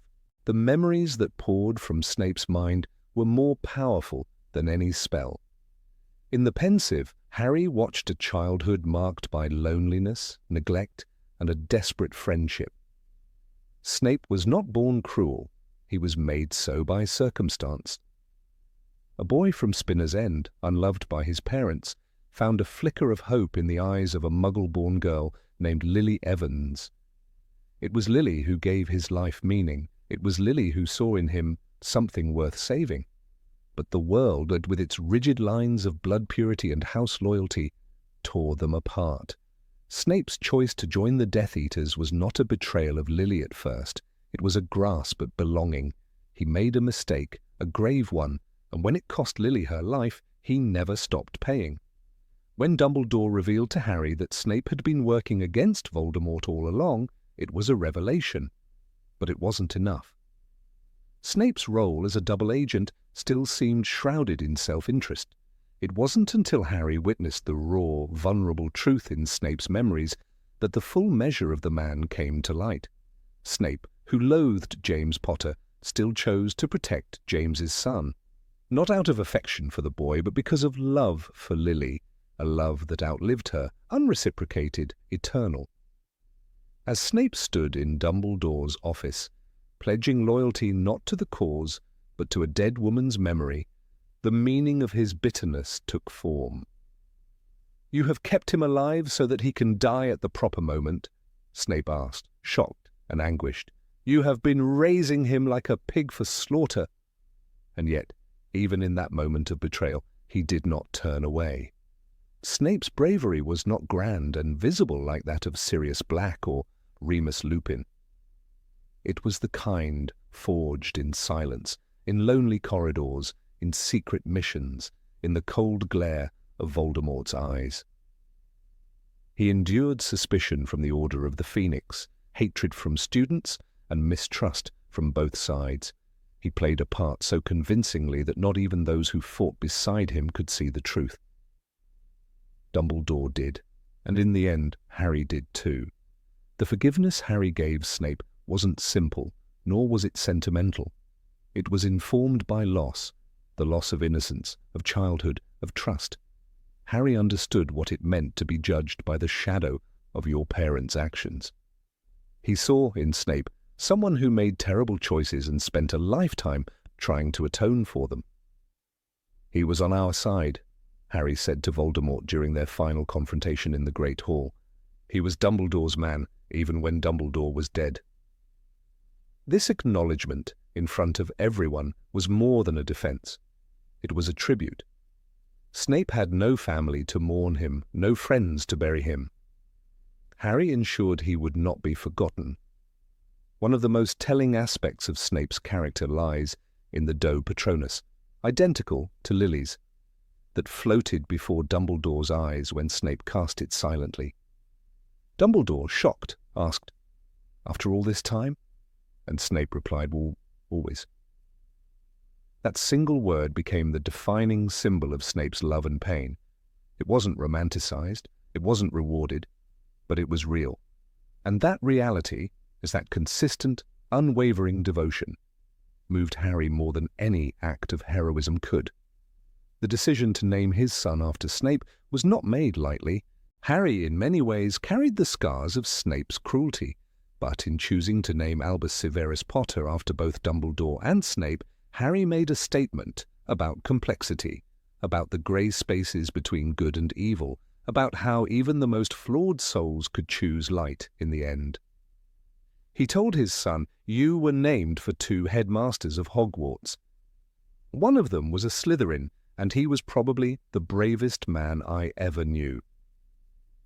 The emphasis on Slytherin was deliberate, a nod to the need for reconciliation, for bridging the gaps between houses, between ideologies. Neville Longbottom, one of Snape's frequent targets, once said that bravery comes in many forms. For Snape, bravery meant standing alone, unloved, unthanked, and still doing what was right. He didn't fight for glory, he didn't fight for forgiveness, he fought because he could not bear the weight of his mistake. And though Harry was not obligated to forgive him, he did, because he saw what no one else could see: the cost of that fight.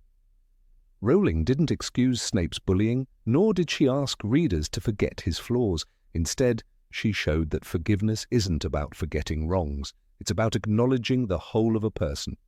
Snape was neither angel nor demon. He was a man with regrets, with virtues buried under layers of pain. Harry's forgiveness was not an erasure of the past, but a recognition of the struggle that defined Snape's life. The world of Harry Potter is filled with clear heroes and villains, but Snape lived in the space between. He was never kind, rarely gentle, but always loyal. To the memory of Lily, to the promise he made, and to the mission he accepted. When others ran, he stayed. When others boasted, he remained silent. His victory was not in survival, but in conviction. One of the most emotionally charged scenes comes in The Prince's Tale chapter of Deathly Hallows. There, the reader sees Snape clutching Lily's lifeless body, sobbing in anguish, kneeling beside the woman he couldn't save. It is a moment of total vulnerability, exposing the depth of his humanity. Harry could not witness that without being changed. It was not an apology, it was not a plea, it was simply truth. By forgiving Snape, Harry did something extraordinary. He broke the cycle of hatred. His father had bullied Snape, Snape had bullied him, but Harry chose understanding over vengeance. He honored the best in Snape, not the worst, and in doing so he liberated himself from the burden of resentment. Forgiveness became an act of strength. The war left many broken. Some, like Lupin, fell trying to protect others. Some, like Fred Weasley, were taken in a flash. But Snape died, hated, misunderstood, and alone. Only through Harry's memory was he redeemed. Only through Harry's words was he remembered. Rowling gave Snape the ending he deserved, not a redemption arc, but a reckoning. a full portrait of a man who lived in shadows and still fought for the light. Even Albus Dumbledore, a man known for his manipulations, seemed to harbour guilt over how he used Snape. He once admitted, "I sometimes think we sought too soon." Perhaps in another life, Snape could have been something else, a man of peace, of love, of hope. But this was the life he had, and he chose, despite everything, to be brave. There is a kind of nobility in being hated for doing the right thing. Snape's entire legacy was built on secrecy. He didn't need applause, he didn't want recognition, he only wanted to keep Lily's son alive, even if that son carried James's eyes, even if that son reminded him every day of what he lost. In the end, it wasn't about deserving forgiveness. It was about Harry choosing to give it anyway, because Harry had seen war, he had seen death, and he knew that the price of peace was sometimes carried by those who would never be thanked. Snape bore that weight. Harry acknowledged it, and in doing so he honoured the cost of the hidden war. Snape's story is a tragedy, not because he died, but because he never found peace. His love remained unfulfilled, his life unloved, and yet he continued. That perseverance, that refusal to break, was what made him brave in Harry's eyes, and perhaps in Rowling's as well. So when Harry stood on platform 9 3/4, sending his son to Hogwarts, he didn't just pass on a name, he passed on a lesson, that heroes are not always the ones we admire. Sometimes they are the ones who suffer quietly, fight alone, and love without hope. Snape was one of them, one of the bravest men Harry ever knew. Number 22. Why can't Avada Kedavra be blocked by a shield charm? In the enchanted world that J.K. Rowling wove into the pages of her 7 books, magic is not just energy, it is emotion, intent, and soul. It takes shape not merely through wand movements and incantations, but through the heart of the witch or wizard casting it. Among all the spells ever introduced in the wizarding world, few evoke more dread and awe than the killing curse, Avada Kedavra. Green, blazing, and final, this curse does not wound or burn. It snuffs out life in a blink, as it did to countless unnamed victims during Voldemort's rise to power. But the most haunting thing about it is not just its effect. It is the way it resists all forms of magical protection. Even the most powerful defensive spell known to wizardkind, Protego, cannot stop it. This is not a matter of technical limitation or mere spell classification. As J.K. Rowling herself explained, in a rare and pointed response to her readers, Avada Kedavra is not just a spell, it is an act of deliberate murder, a magic born of pure hatred. In the real world, there are weapons no armor can stop. In the wizarding world, there is Avada Kedavra. Time and again in the series, we see wizards deflect hexes, jinxes, and curses with a well-timed Protego. When Harry duels Draco in the Room of Requirement, or when McGonagall deflects multiple stupefy spells in the Battle of Hogwarts, the shield charm proves its effectiveness. But when the green light of Avada Kedavra arcs across the air, no such shield rises. The spell passes through magic as if it were mist. And this is by design. Dumbledore, perhaps the most powerful wizard of the modern age, never used the killing curse, not even against those who deserved it. It was not fear, but principle and wisdom. For Dumbledore knew, more than most, that Avada Kedavra is not simply an advanced spell, it is a magical representation of death delivered with intent. To cast it, one must mean it, truly mean it. As Barty Crouch Jr., impersonating Mad-Eye Moody, told the students at Hogwarts, "You need to mean them. You really have to hate to want to cause pain." This requirement, intent, soaked in hatred, makes Avada Kedavra unique. Protego is a defensive charm, a manifestation of will and often cast instinctively. But it is not imbued with emotion. It lacks the moral weight to push back something like Avada Kedavra. In Rowling's magical system, defense and offense are not equals. When a person casts Protego, they are resisting. When someone casts Avada Kedavra, they are annihilating. There is no equivalency. Consider the graveyard in Harry Potter and the Goblet of Fire. When Voldemort finally regains his body, he summons Harry for a duel. The Death Eaters watch as Voldemort raises his wand and casts Avada Kedavra. Harry casts Expelliarmus, not a shield, but a disarming spell. And something remarkable happens. The wands connect, golden light binds them, and a battle of wills begins. Rowling calls it priori incantatem. This moment, filled with symbolic weight, demonstrates a rare exception, but even then, it is not Protego that saves Harry. It is the twin core phenomenon, a magical fluke rooted in destiny. In every other confrontation we see the green light fly, and those who do not dodge it die. When Bellatrix Lestrange casts Avada Kedavra at Ginny during the Battle of Hogwarts, only a near miss saves the girl. There is no shield, there is no counter. Mrs. Weasley's reaction, "Not my daughter, you bitch," is not just a cry of rage, it is the unleashing of maternal fury, and she defeats Bellatrix not by blocking the curse, but by overwhelming her with power and precision. The duel is won by striking first, not by defending, but perhaps the most potent example of all is Lily Potter. The first time the curse fails is in Godric's Hollow, when Voldemort points his wand at a defenseless infant. But before that, he kills James without hesitation.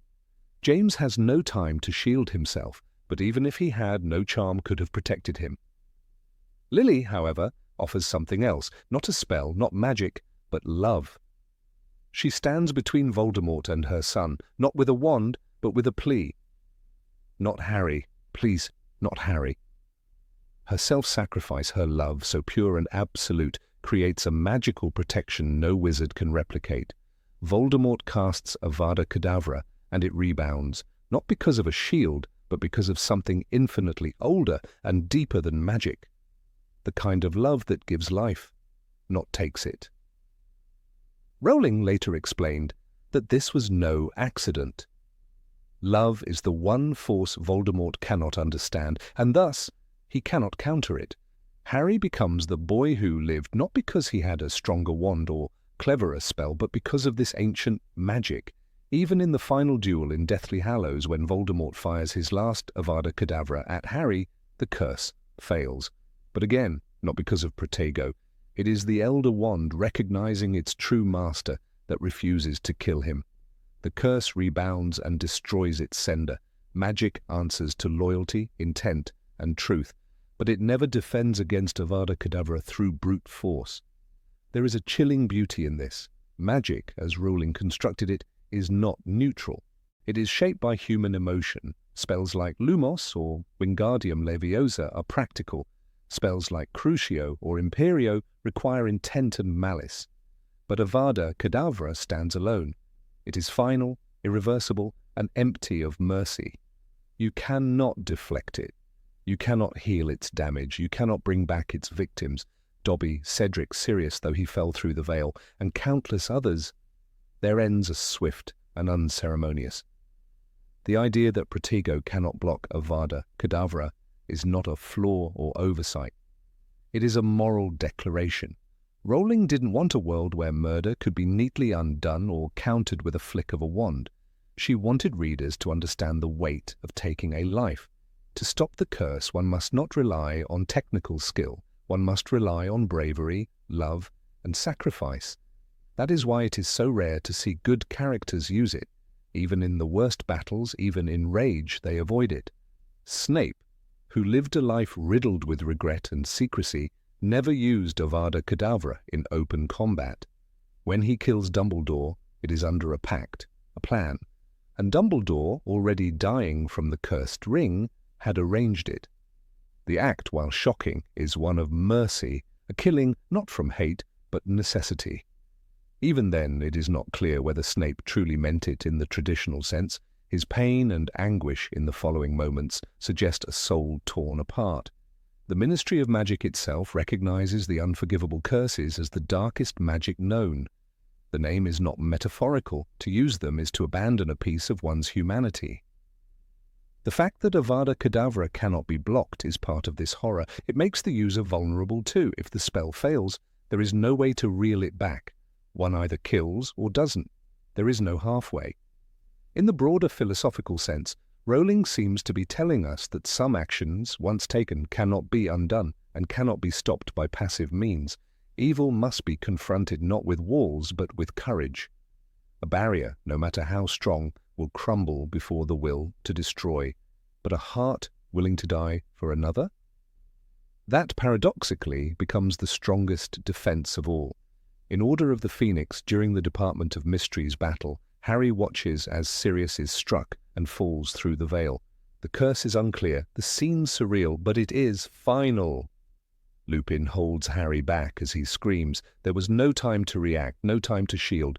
The war is not fair. And Rowling shows that again and again, even in Half-Blood Prince, when Dumbledore raises his hand to stop Harry from intervening atop the astronomy tower, we see the inevitability of what is to come. Draco cannot bring himself to cast Avada Kedavra. His soul rebels, but others are ready.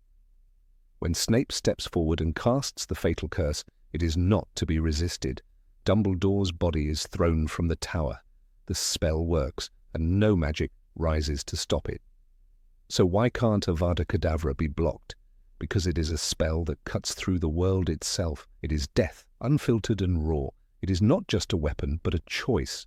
And the only real defense is not magic, but meaning. The love of a mother, the loyalty of a friend, or the selflessness of a protector. Rowling gives us no easy solution, and in that she mirrors the real world. There are no spells to stop hatred. There is only the hope that love stands in its way.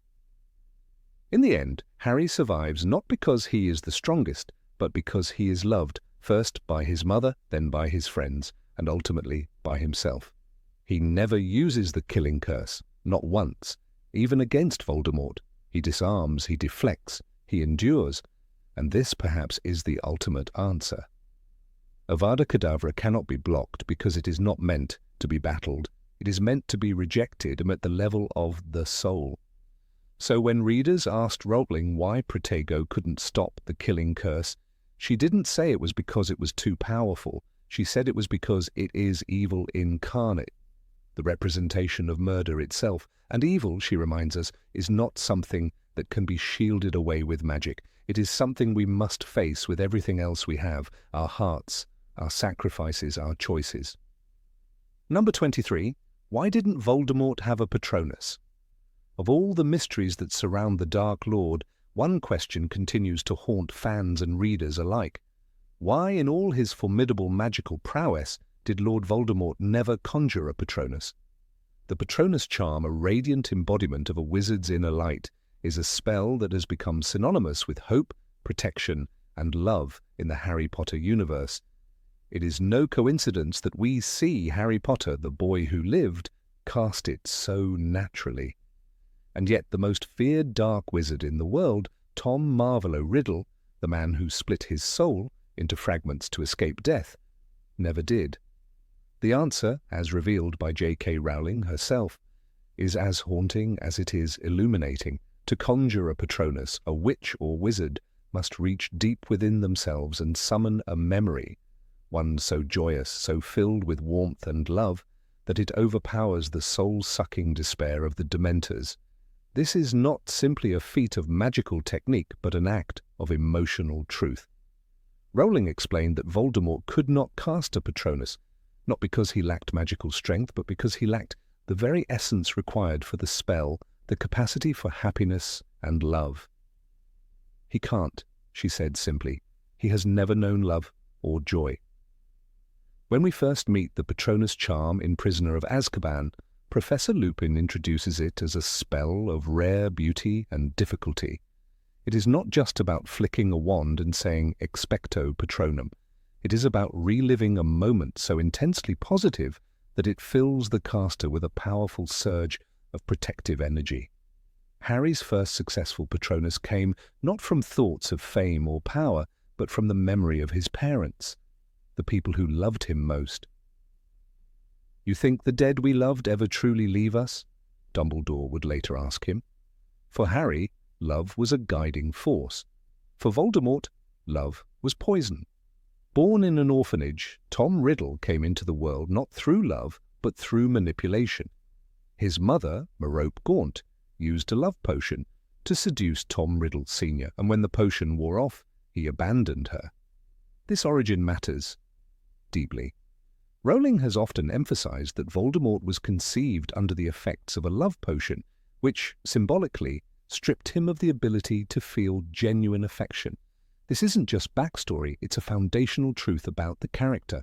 He was a being forged without warmth, and as such, could never summon it. In contrast, we see characters like Luna Lovegood, whose life is marked by tragedy and loss, still able to conjure powerful patronuses. Hers is a shimmering hair, graceful, quick, and ethereal. Luna's ability lies not in a charmed life, but in her profound capacity to find beauty in the world, to love fiercely and purely. Even Severus Snape, a man who lived much of his life in shadows and pain, could produce a Patronus, and his, the silvery doe, mirrored the Patronus of the woman he loved until his dying breath. Always, he said, revealing the staggering depth of feeling that anchored the spell. Voldemort had no such anchor. It's telling that the only magical constructs Voldemort sought were ones of control, domination, and death. He created Horcruxes, the darkest of dark magic, splitting his soul again and again, rendering himself less human each time. Each Horcrux was a denial of mortality, of weakness, and of emotional vulnerability. In Half-Blood Prince, Dumbledore remarks, "You are the true master of death, because the true master does not seek to run away from death." Voldemort ran, hid, and butchered his soul to avoid the natural order.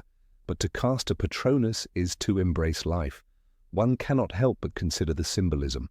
A Patronus is pure light, an echo of the soul's untainted goodness. Voldemort's soul, by contrast, was so corrupted, so mutilated, that even the concept of joy became alien to him. His emotions, if they can be called that, were rooted in rage, control, and contempt. He mocked those who spoke of love, sneering at Dumbledore's faith in it. And yet it was that very love, the love of Lily Potter, that shielded Harry from death. Even Bellatrix Lestrange, Voldemort's most fanatical follower, is never shown casting a Patronus. Rowling has stated that dark wizards rarely use the spell because it requires emotion they consider weak or repulsive. The Patronus is not simply a tool, it is a reflection of the inner world. And in Voldemort's world, there were no fields of memory where love bloomed, only barren lands of fear and cruelty. During the Battle of Hogwarts, when the school's defenders lit the grounds with 1,000 glowing Patronuses, it was a visual declaration: the light still burned. One by one they rose from wands, from the young, the old, the brave, chasing back the darkness. These were not simply spells, they were living testaments to what Voldemort could never destroy. He may have had giants, dementors, and Death Eaters, but he never had a Patronus. That absence was not tactical, it was spiritual. Consider how Dementors themselves symbolize despair. They drain peace, hope, and happiness, feeding on human misery. The only counter is the Patronus, an emotional firewall powered by joy. When Harry conjures his stag, it's not just protection, it's a declaration. I remember what makes life worth living. Voldemort, who relished in fear and suffering, could never understand that. In fact, one could argue that Dementors were his allies because he was immune to their effects. There was no joy in him to drain. Perhaps the clearest indication comes from Dumbledore himself. Do not pity the dead, Harry. Pity the living, and above all those who live without love. It is this, more than any spell, that defined Voldemort's tragedy. He was alive, but yet not truly living. He possessed great knowledge, yet lacked wisdom. He held immense power, but not peace. A Patronus was never just beyond his magical reach. It was beyond his emotional capability. There is a scene in Order of the Phoenix that often goes unnoticed for its significance. When Dumbledore's army learns the Patronus charm, some students struggle with it, not because they lack magical talent, but because they cannot easily summon a happy memory strong enough to sustain the spell. It is a deeply human moment. Their failures are temporary. They are learning to love, to hope. Voldemort never learned and never wanted to. Harry's Patronus, a stag, is more than a mere animal. It is his father's animagus form. It is his legacy, his bloodline, and a memory of a love that was cut short but never extinguished. It represents continuity, family, and sacrifice. Voldemort had no animagus form, no Patronus, no totem of personal memory or connection. He had Nagini, a snake, cold-blooded and venomous, bound to him through fear and dark magic. The inability to produce a Patronus is not a minor footnote in Voldemort's biography.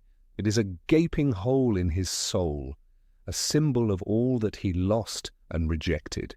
In his pursuit of immortality, he amputated every part of himself that made life meaningful. He mocked emotions, killed without remorse, and ruled through terror. Yet he could not conjure a simple, shining light. Even in the final duel, when Voldemort faces Harry one last time, their difference is not just in spells or strength, it is in what they stand for. "You don't know what love is," Harry tells him. "You never did." And in that final moment, Voldemort's defeat is not by wand, but by truth. He is a man hollowed by his own choices, and his inability to conjure a Patronus stands as the ultimate testament to the life he refused to live. In the world of Harry Potter, magic is deeply intertwined with the human experience. The strongest spells are those born of emotion, not hatred, but love. The Patronus is one of the purest examples of this philosophy, and Voldemort, for all his might, was a man cut off from the very emotions that gave magic its greatest light.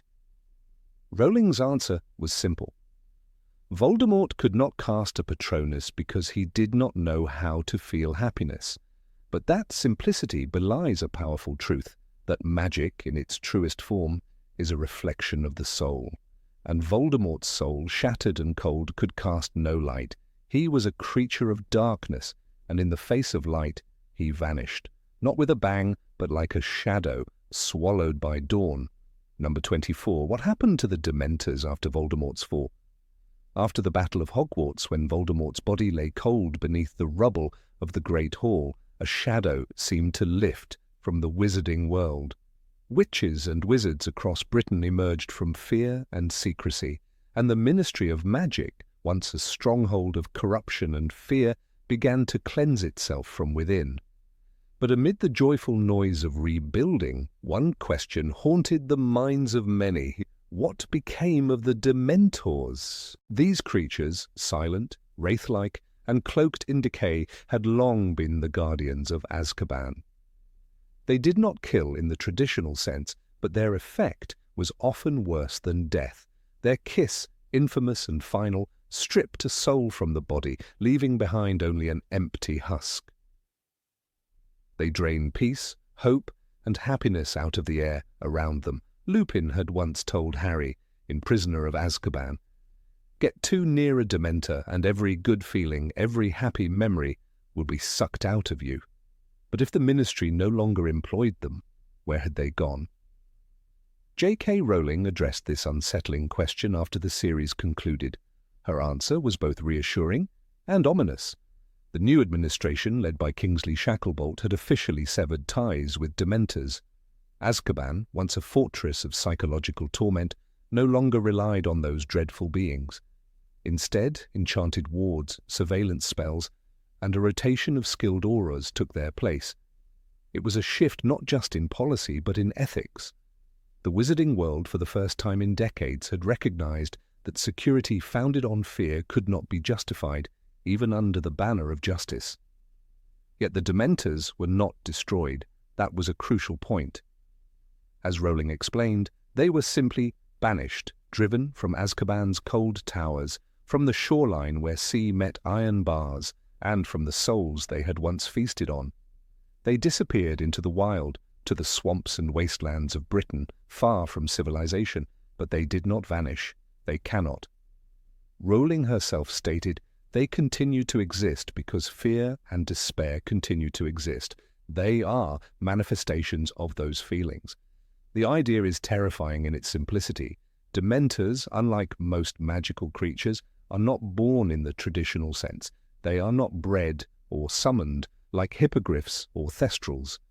They spawn in places steeped in rot, in despair, where hope has died and sunlight never reaches. That is why they congregated at Azkaban for so long. The prison, with its endless corridors of misery, was fertile ground. It nourished them. Even now, according to Rowling, Dementors may still be lurking near desolate ruins, graveyards, or places where old trauma lingers. Think of Little Hangleton, where Voldemort murdered the Riddle family, or the Forbidden Forest's darkest corners, thick with ancient secrets and buried bones, perhaps even in Muggle areas struck by collective tragedy. Rowling once hinted that magic adapts to the emotional state of its environment, and Dementors thrive where sorrow blooms. We know from the books that they are not invincible. A powerful Patronus can repel them, as seen when Harry conjured his stag again and again to protect Sirius Black in Prisoner of Azkaban. Dumbledore himself once conjured a vast silver phoenix that banished an entire swarm. But this magic is difficult. Even seasoned witches and wizards fail to summon a Patronus under pressure. It requires not just technical skill, but an emotional purity, a true, joyful memory held in one's heart.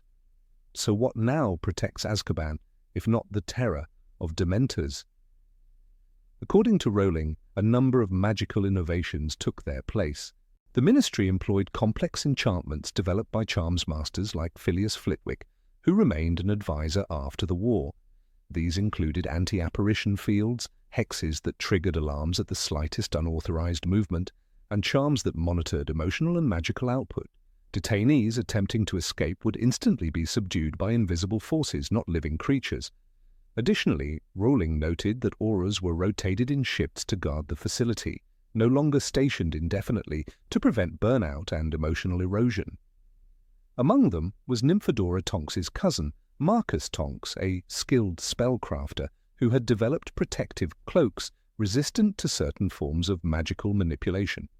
Kingsley Shacklebolt's administration understood that morality could no longer be sacrificed for security, but this shift came with consequences. As Dementors withdrew from Azkaban, some sought other places to linger. There were reports in 2002 of a Muggle village in Yorkshire plagued by unexplained cold and mass depression. Aura Letitia Roll was dispatched, discovering signs of Dementor activity. Ice forming on windows in summer, animals refusing to go near certain fields, and several locals reporting losing the will to live. A Patronus sweep was conducted, and the dark presence retreated. This incident reminded everyone that the Dementors were never tamed, they were only tolerated. Their allegiance to the Ministry was never one of loyalty, but of mutual benefit. During Voldemort's rise, they switched sides without hesitation, drawn to his promise of unrestrained feeding. "The Dementors will join him," said Fudge, grimly in Order of the Phoenix. "They are creatures of darkness and despair. Now, with no master, they roam. But they are weaker. Without the despair of Azkaban or the mass terror of Voldemort's reign to sustain them, they shrink. As Rowling put it, when society fosters hope, Dementors cannot flourish. It is a haunting but beautiful concept that emotional health in the wizarding world has a literal effect on its monsters. There is an interesting parallel here to boggarts, shapeshifters that become what we most fear. But while boggarts are silly or surreal when exposed, turning into clowns or spiders in roller skates, Dementors are pure elemental dread. Their presence is not about what you fear, it is fear. That's why they resonate with depression so directly. Rowling herself admitted the Dementors were inspired by her own battle with clinical depression. She described them as the cold absence of feeling, that hollowed-out feeling. That's what Dementors are. This metaphor made them uniquely effective and uniquely dangerous. By removing them from Azkaban, the Ministry was also making a cultural statement. Mental torment would no longer be an accepted punishment. It was a new era, one that prioritized rehabilitation over suffering. Of course, not all wizards agreed. Some in the Wizengamot argued that Dementors were a necessary deterrent, but the majority ruled otherwise, influenced by the testimony of war survivors like Neville Longbottom and Hermione Granger. The reform of Azkaban was only one part of a larger movement toward healing. After Voldemort's fall, support centers were established for those who had been exposed to prolonged Dementor contact. One such facility, named the Lightwell House, was founded by Andromeda Tonks in Wales. It offered therapy, charms to restore emotional clarity, and even Patronus training for those still haunted by past attacks. Harry himself, now a leading figure in the Aura office, supported these initiatives. Though he rarely spoke publicly about his own encounters, he made sure that every new recruit was trained extensively in the Patronus charm, not as a combat tool, but as a form of magical self-defense. The Patronus is not just a spell, he told a group of trainees in 2014. It's a statement of identity. You are declaring to the darkness, you cannot take me. Yet even with these safeguards, the presence of Dementors remains a quiet, lingering threat. There are always places where hope is scarce, always pockets of the world, magical or not, where fear festers. Rowling suggested in an interview that Dementors may one day regroup under a new leader, should the conditions arise. They are opportunists, she said. They follow despair like vultures follow death. This leaves us with a sobering truth. Evil in the Harry Potter universe is not something that can be vanquished once and for all. It can be beaten back, contained, diminished, but never truly eliminated. Much like prejudice, cruelty, or greed, it must be resisted continuously. The Dementors remind us of this. They are the dark places we all carry, the chill behind the spine, the whisper that says, you are alone. And yet they can be pushed away, not with violence, but with light. The light of a Patronus, the light of shared hope, the light of a world that chooses to protect the weak instead of punishing them. In that sense, the fate of the Dementors is still being written. It is written every time a prisoner is treated with dignity, every time an Aura chooses compassion over force, every time a young witch learns to conjure her Patronus and realizes she is stronger than the dark. Perhaps that is the most important legacy of Voldemort's defeat, not just the end of his reign, but the reckoning that followed. The decision to break ties with the Dementors was not just a policy change, it was a declaration. Never again will we feed the darkness and call it order. And so the Dementors remain, somewhere beyond the hills, in the places the light doesn't reach, watching, waiting, but hungry now, and weaker, because this time the world has chosen joy. Number 25. Why didn't Voldemort realize Harry was a Horcrux? Of all the mysteries that haunt the shadowed pages of the Harry Potter saga, one question continues to echo louder than the rest. Why didn't Lord Voldemort, master of dark magic, manipulator of death, creator of Horcruxes, realize that Harry Potter himself carried a fragment of his soul? To many, the answer seems obvious. After all, Dumbledore figured it out. Readers picked up on the signs. But the Dark Lord, with all his brilliance and cruelty, remained blind to the one truth that might have changed everything. This isn't a plot hole, nor an oversight. It is, in fact, the most poetic flaw in Voldemort's armor. And as J.K. Rowling herself revealed, the reason lies not in his intelligence, but in the torn, bleeding remnants of his soul. When Voldemort attempted to kill baby Harry on that October night in Godric's Hollow, he wasn't thinking of Horcruxes, he was thinking of annihilation, destruction. But something happened that night that Voldemort never planned. When his killing curse rebounded, something he considered impossible, it tore a piece of his already fractured soul from his body. That shard, broken and unanchored, latched itself onto the only living thing in the room, the very boy he meant to kill. In that moment, Harry became an accidental Horcrux. But the irony is, Voldemort, who prided himself on controlling every inch of his magic, never even entertained the possibility of such a spontaneous soul split. It was, for him, unthinkable. To Voldemort, Horcruxes were born of blood, death, and deliberate intent. He had murdered with precision to craft them. Tom Riddle, the boy he once was, had sought out obscure books and questioned twisted minds like Professor Slughorn's to master this foulest of magic. He performed the rituals in secret, hiding the cursed fragments in artifacts soaked with significance: Slytherin's locket, Hufflepuff's cup, Ravenclaw's diadem. Each Horcrux was a calculated monument to his ambition. That a piece of his soul could break free without his will, without ceremony or planning, was not only impossible in his mind, it was insulting. The Dark Lord believed he was above accident. His soul, though splintered, was under control, or so he thought. In truth, it had already become so damaged, so tattered, that it barely held its shape. Dumbledore explained it best when he said, "Lord Voldemort put his soul in such peril he could not understand how far he had gone, nor how much of it he had lost." This spiritual decay was invisible to Voldemort because his arrogance was his blindness. He felt no remorse, no introspection. That kind of reflection might have helped him see what Harry truly was. This leads to something deeper, something beyond logic or magic. Voldemort didn't understand love. He didn't believe in it.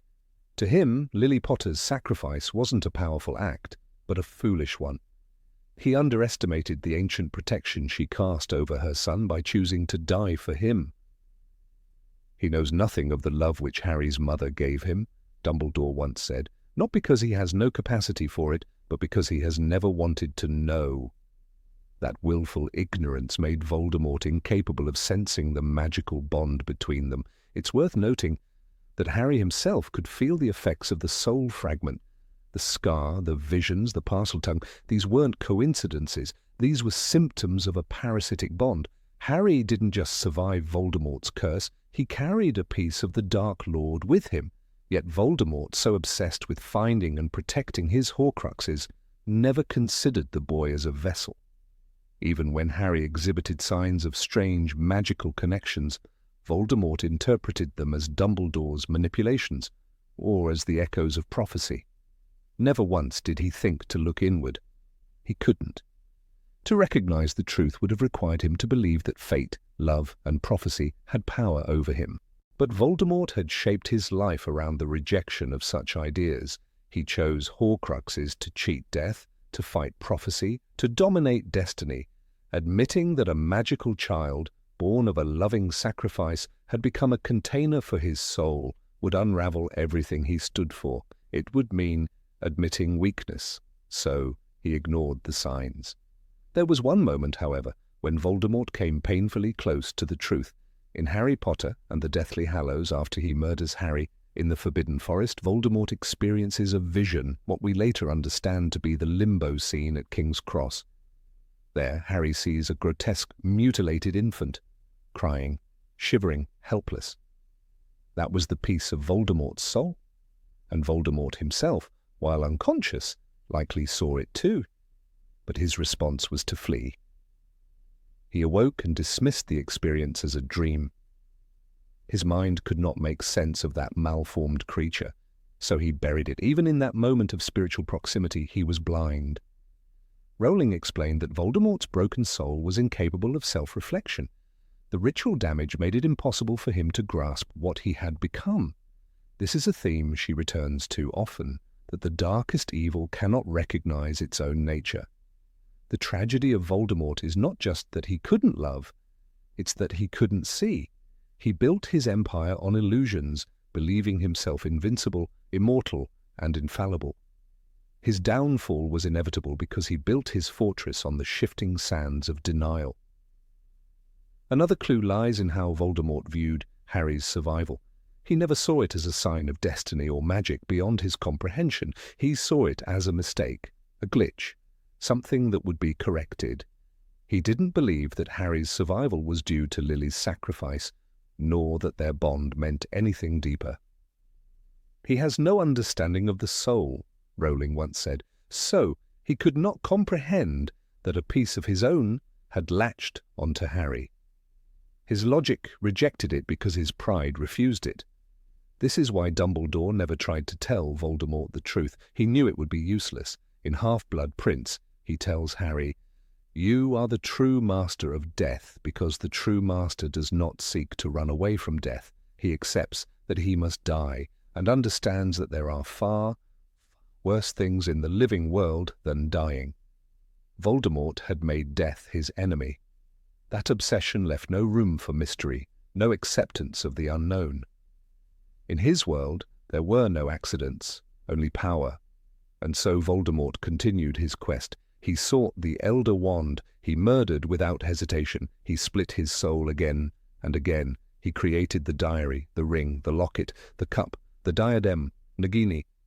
But he never knew about Harry, never guessed.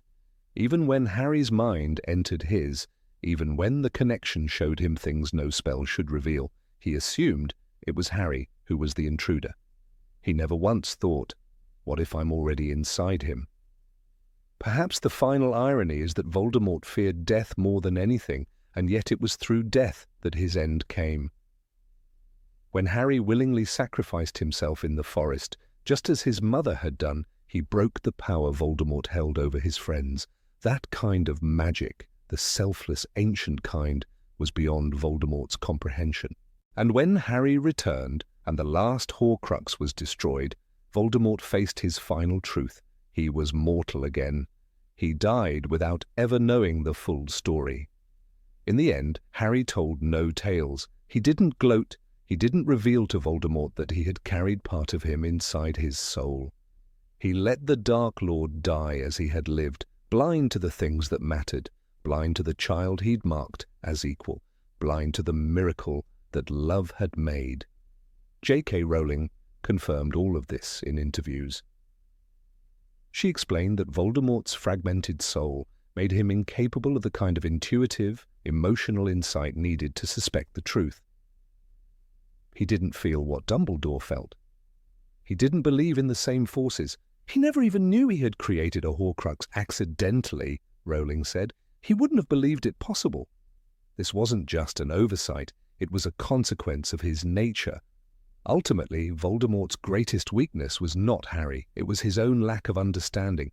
In his pursuit of power, he destroyed the very parts of himself that might have seen the truth. He discarded empathy. He mocked sacrifice. He denied fate. And so, when the moment came, he was defeated not by the strength of Harry's wand, but by the clarity of Harry's heart. In the end, this is why Voldemort never saw it coming, because he couldn't, because the only magic that mattered was the one he had always refused to believe in, and the boy with the scar was its living proof. Number 26. Why did Hermione choose Ron instead of Harry? The question has haunted fans since the pages of Philosopher's Stone first breathed life into the Golden Trio. Why did Hermione Granger, the brightest witch of her age, fall in love with Ronald Weasley instead of Harry Potter, the boy who lived? To some, it seemed counterintuitive. Harry was the central figure, the hero, the symbol of courage and sacrifice. Ron, though loyal and endearing, often played second fiddle, awkward, insecure, impulsive. Yet J.K. Rowling herself, in a rare moment of vulnerability during an interview with Wonderland magazine, admitted she understood why some fans might have expected Harry and Hermione to end up together. In some ways, she confessed, Hermione and Harry are a better fit, but Ron and Hermione reflect something more real. In fiction, it is tempting to pair power with power. Harry and Hermione shared moments of quiet empathy and fierce battles. They laughed, wept, and grew together. From the icy lakes of the Forest of Dean to the echoing silence after Dobby's death, they shared an emotional intimacy that could rival love. But what they shared was not romance. It was something else, something equally sacred, but fundamentally different. Hermione didn't want a hero on a pedestal. She wanted someone who saw her, not as a brain, not as a symbol of wisdom, but as a person. Ron was not perfect, and that was his greatest strength. He was clumsy, jealous, self-deprecating, and often overshadowed by the glow of his companions. He came from a poor family, was the youngest son burdened by the legacy of brothers who had all outshone him. But it was precisely this vulnerability that allowed Hermione to feel free around him. She could argue with him, laugh at him, challenge him, and never feel the weight of perfection between them. Ron didn't idealize her. He loved her in her entirety, even when they fought, especially when they fought. The seeds of their relationship were sown, not in grand declarations, but in subtle tensions that began as early as Chamber of Secrets, when Hermione was petrified. Ron's voice broke when he found her in the hospital wing. He hovered near her bedside, his face etched with worry. It wasn't a gesture of friendship, it was something deeper, unspoken, raw. Rowling later revealed that she always knew this pairing was inevitable. In Goblet of Fire, when Hermione arrives at the Yule Ball with Victor Krum, Ron's anger burns with possessiveness. "Well, if you don't like it, you know what the solution is, don't you?" Hermione snaps at him. "Next time there's a ball, ask me before someone else does, and not as a last resort." That wasn't casual banter, that was heartbreak slipping through her composed surface. Harry, meanwhile, witnessed this emotional dance like a quiet observer. He never showed jealousy. He was curious, even amused, but never wounded by the closeness between his two best friends. That detail alone is telling. Harry loved Hermione, certainly, but not in the way of fire and longing. He never ached for her in the way he ached for Cho Chang, or later for Ginny. And Hermione never looked at Harry with the bewildered hunger she tried to hide around Ron. She respected Harry, defended him, fought beside him, but never waited for his glance to linger longer than a second. Their love was built on shared experience, not romantic chemistry. In Deathly Hallows, Rowling tested their bond further. With Ron gone, Harry and Hermione were left alone in the woods. The readers, and Harry himself, felt the absence of their red-haired friend like a missing limb. There is a moment, subtle, painful, when Harry sees Hermione crying and decides to cheer her up. He plays the radio and offers his hand. They dance, awkwardly and sweetly. There is laughter, but also a strange sadness hanging over them. Harry reflects that for a fleeting moment he might kiss her. But the moment passes. Not because of propriety, but because it wasn't right. There was no fire there, only a shared grief trying to find solace. Rowling spoke of that scene, saying it was meant to show the strength of friendship, not the beginnings of romance. That distinction matters. Harry and Hermione, had they been together, might have burned bright, but briefly. Their similar temperaments, their drive, their intensity, their stubbornness, would not have complemented each other, but collided. Two forces of will locked in an endless tug-of-war. As Rowling put it, Hermione needed someone who would admire her but also help her feel balanced. Harry already carried the world's weight. He needed someone who would help him breathe. That someone was Ginny. Ginny's love for Harry was quiet but steady. She never worshipped him, she challenged him. When he was stubborn, she was blunt. When he was afraid, she gave him space. She didn't try to fix him, but to accept him. In the same way, Ron did not try to keep up with Hermione's intellect. He admired it, he marveled at it, and in doing so, he gave her the rare gift of being unapologetically brilliant.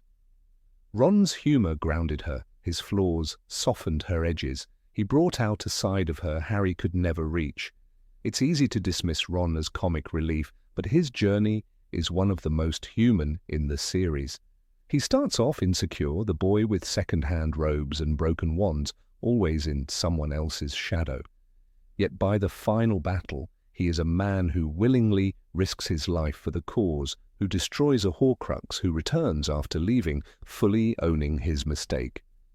When Ron destroys the locket, it reveals his deepest fears, that Harry would always be better, that Hermione loved Harry more. But by facing that fear, Ron proved his worth, not to others, but to himself. Hermione, for all her logic and intelligence, didn't fall in love with potential. She fell in love with someone who made her feel alive. In Half-Blood Prince, when Ron starts dating Lavender Brown, Hermione's composure shatters. She is enraged, not because Ron had a girlfriend, but because he had chosen someone shallow and adoring, someone who didn't challenge him. In one of the most emotionally charged scenes, she sends birds flying at him in a storm of heartbreak. That is not the reaction of a friend. It's the fury of unspoken love betrayed. Harry, by contrast, watches this unfold with a calm detachment. He is focused on other things, on Draco's suspicious behavior, on Slughorn's secrets, on Snape's loyalties. Hermione is there, always, but as his partner in battle, not his partner in love. Even during the final scenes in the Room of Requirement, it is Ron who yells, "We can't leave Hermione!" It is Ron who races back for her, even when the fire rages. That protectiveness, that primal instinct, it was never performative. It was built on years of bickering, respect, and affection. It would be false to say Ron was the safe choice. In many ways, he was the risky one. He was unpredictable, emotional, sometimes immature. But that unpredictability also made him real. With Ron, Hermione didn't have to be the smartest person in the room all the time. She could be angry, irrational, vulnerable. He met her there, in the messiness. And in return, she anchored him when he spun out. When he doubted himself, she reminded him of who he was. When he faltered, she pulled him back. Their kiss during the Battle of Hogwarts wasn't just a romantic climax. It was years of unresolved tension finally breaking through. After Ron suggests saving the house elves, Hermione throws herself at him. Harry, ever the tactful third wheel, turns away. But the kiss isn't about the battle or even the moment. It's about the fact that Ron finally saw what mattered to Hermione, and that was enough. It's a culmination of mutual growth of two people who had sharpened each other's edges over 7 turbulent years. Ron and Hermione's relationship doesn't fit the fairy tale mold, and that's the point.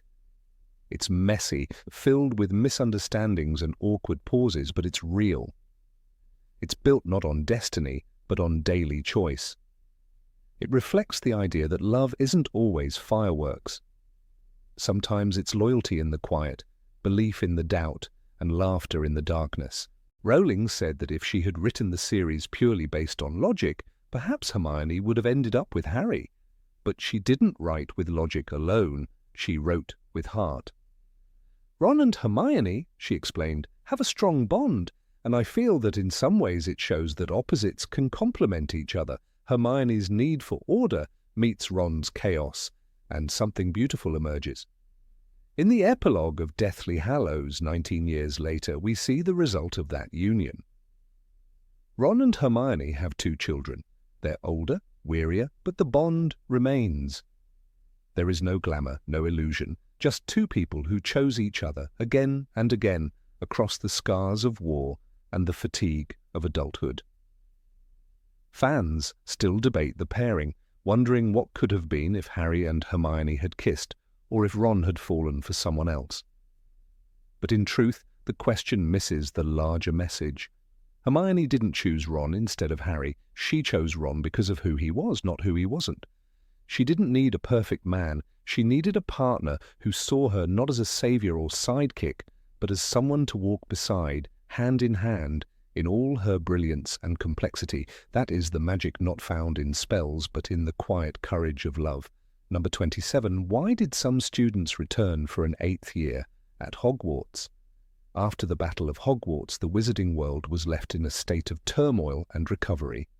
The school that had once been a haven for the young witches and wizards of Britain had been ravaged by war.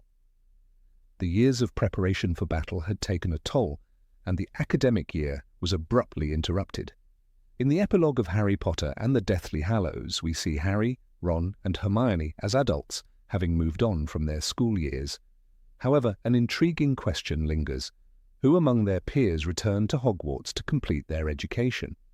This question was one that fans eagerly posed to J.K. Rowling in interviews following the release of the final book.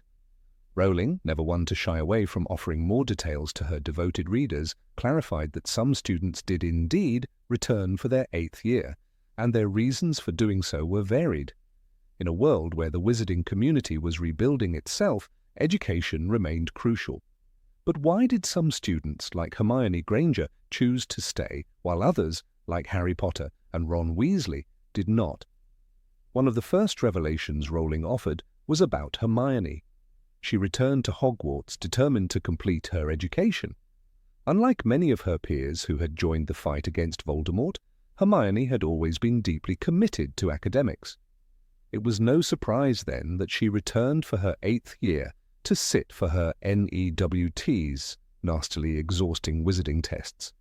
Rowling emphasized that Hermione was a brilliant student, one who excelled in nearly every subject.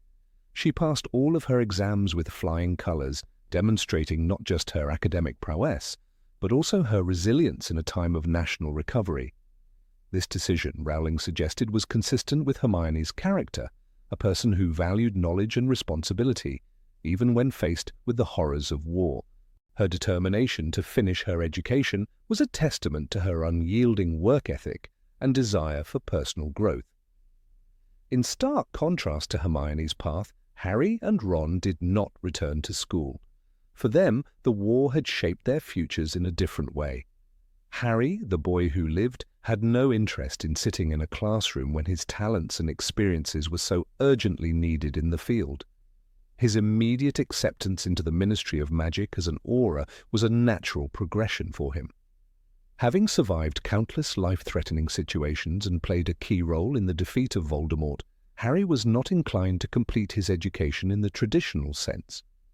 The experience of war had shaped his priorities, and for him, a career in law enforcement was a more pressing matter than academic achievement.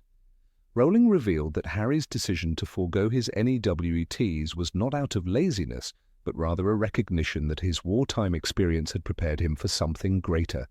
His years of bravery and battle had become his education in itself, one that was respected by the wizarding community. Similarly, Ron, Harry's ever-loyal companion, did not return to Hogwarts for his 8th year. Instead, he followed Harry's example and joined the Ministry, albeit with a different focus. As soon as he had completed his initial training, Ron began working alongside Harry as an Auror. However, after some time, Ron found that his true passion lay elsewhere. Much to the surprise of some, Ron left the Ministry and chose to join the family business, the joke shop that he and his twin brother Fred had started before the war. This decision marked a shift for Ron, who had long felt overshadowed by his brothers, especially Fred, with whom he had always shared a special bond. After Fred's tragic death, the shop became a way for Ron to honor his brother's memory while building his own path. For Ron, the war had forced him to confront his own identity and find his place in the world beyond the confines of Hogwarts. His decision to leave formal education was part of a broader narrative of personal growth and self-discovery, a theme that resonated with many readers. While Harry and Ron were not inclined to return to Hogwarts, many other students, particularly from the houses of Ravenclaw and Hufflepuff, did decide to return for their 8th year. These students had their own reasons for choosing to finish their education in the aftermath of the war. For many of them, it was a matter of necessity. The interruption of the school year had left them with unfinished coursework and uncompleted exams, and they needed to return to earn the qualifications necessary for their future careers. This was especially true for those who had not been directly involved in the war, but who still felt the impact of the conflict in their lives. Among the Ravenclaws, whose members were known for their intellectual curiosity and academic rigor, many students returned to finish what they had started. The house was particularly affected by the war, as it had lost many of its brightest students. Yet the survivors who had remained at Hogwarts after the Battle of Hogwarts were determined to carry on their education. These students had witnessed firsthand the importance of knowledge and wisdom in overcoming the dark forces that had plagued their world. For them, completing their NEWTs was not just about personal achievement, but also about contributing to the rebuilding of society. They knew that their education was essential in shaping the future of the wizarding world. Hufflepuff students, too, felt a sense of duty to return and complete their education. Hufflepuff was the house known for its loyalty, hard work, and sense of community. These students were dedicated to contributing to the greater good, and for many of them, finishing their studies at Hogwarts was a way of honoring those who had fought and died during the war.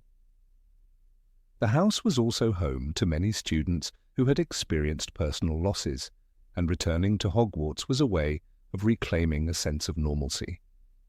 It was not just about academic achievement. It was about healing, growing, and rebuilding relationships. Hufflepuffs returned to Hogwarts not only for their own benefit, but for the benefit of the wizarding community as a whole. Rowling's decision to have some students return for their 8th year was a way of reinforcing the idea that not all paths in life were the same. While Harry, Ron, and Hermione had each taken their own course after the war, many of their peers chose to finish their education as a way of ensuring their future. These students, while not as prominently featured in the epilogue, were part of the wider narrative of recovery and resilience in the post-war world.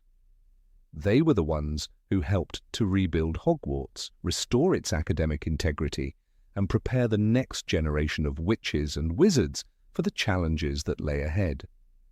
In the case of Ginny Weasley, Harry's wife, it is suggested that she too chose to finish her education, although the specifics are not explicitly detailed. Ginny had always been a strong-willed and determined character, and it seems likely that she returned to Hogwarts to complete her studies before moving on to her career in the Daily Prophet. Her decision to return to school, like Hermione's, may have been motivated by a desire to continue learning and growing, even in a world that had been forever changed by the war. Ginny's story, while not fully explored in the books, represents the quiet strength and perseverance that many students exhibited in the aftermath of the Battle of Hogwarts. For the students who returned to Hogwarts for their 8th year, the experience was not just about finishing unfinished business, it was about finding closure and beginning anew. The school had been scarred by the battle, both physically and emotionally. But for these returning students, Hogwarts was more than just a school. It was a symbol of hope, resilience, and continuity. It was a place where they could heal, learn, and prepare for the future. And while the war had changed everything, the importance of education remained as strong as ever. In many ways, the decision of some students to return for their 8th year was a reflection of the larger theme of growth and recovery that runs throughout the Harry Potter series. The characters who had endured so much were now faced with the task of rebuilding their lives, and education was a critical part of that process. Whether it was Hermione's relentless pursuit of academic excellence, Harry's determination to serve as an Auror, or Ron's decision to carry on his family's legacy, each character's path after the war was shaped by their individual choices and the lessons they had learned. In the end, Rowling's answer to the question of who returned for their 8th year at Hogwarts was not just about the characters we already knew, but about the larger story of rebuilding and healing in the aftermath of war. It was a reminder that even in the darkest times, there is always the opportunity for growth, for learning, and for the pursuit of knowledge. The return of these students to Hogwarts was not just a practical decision, but a symbol of the enduring importance of education, even in a world forever changed by war.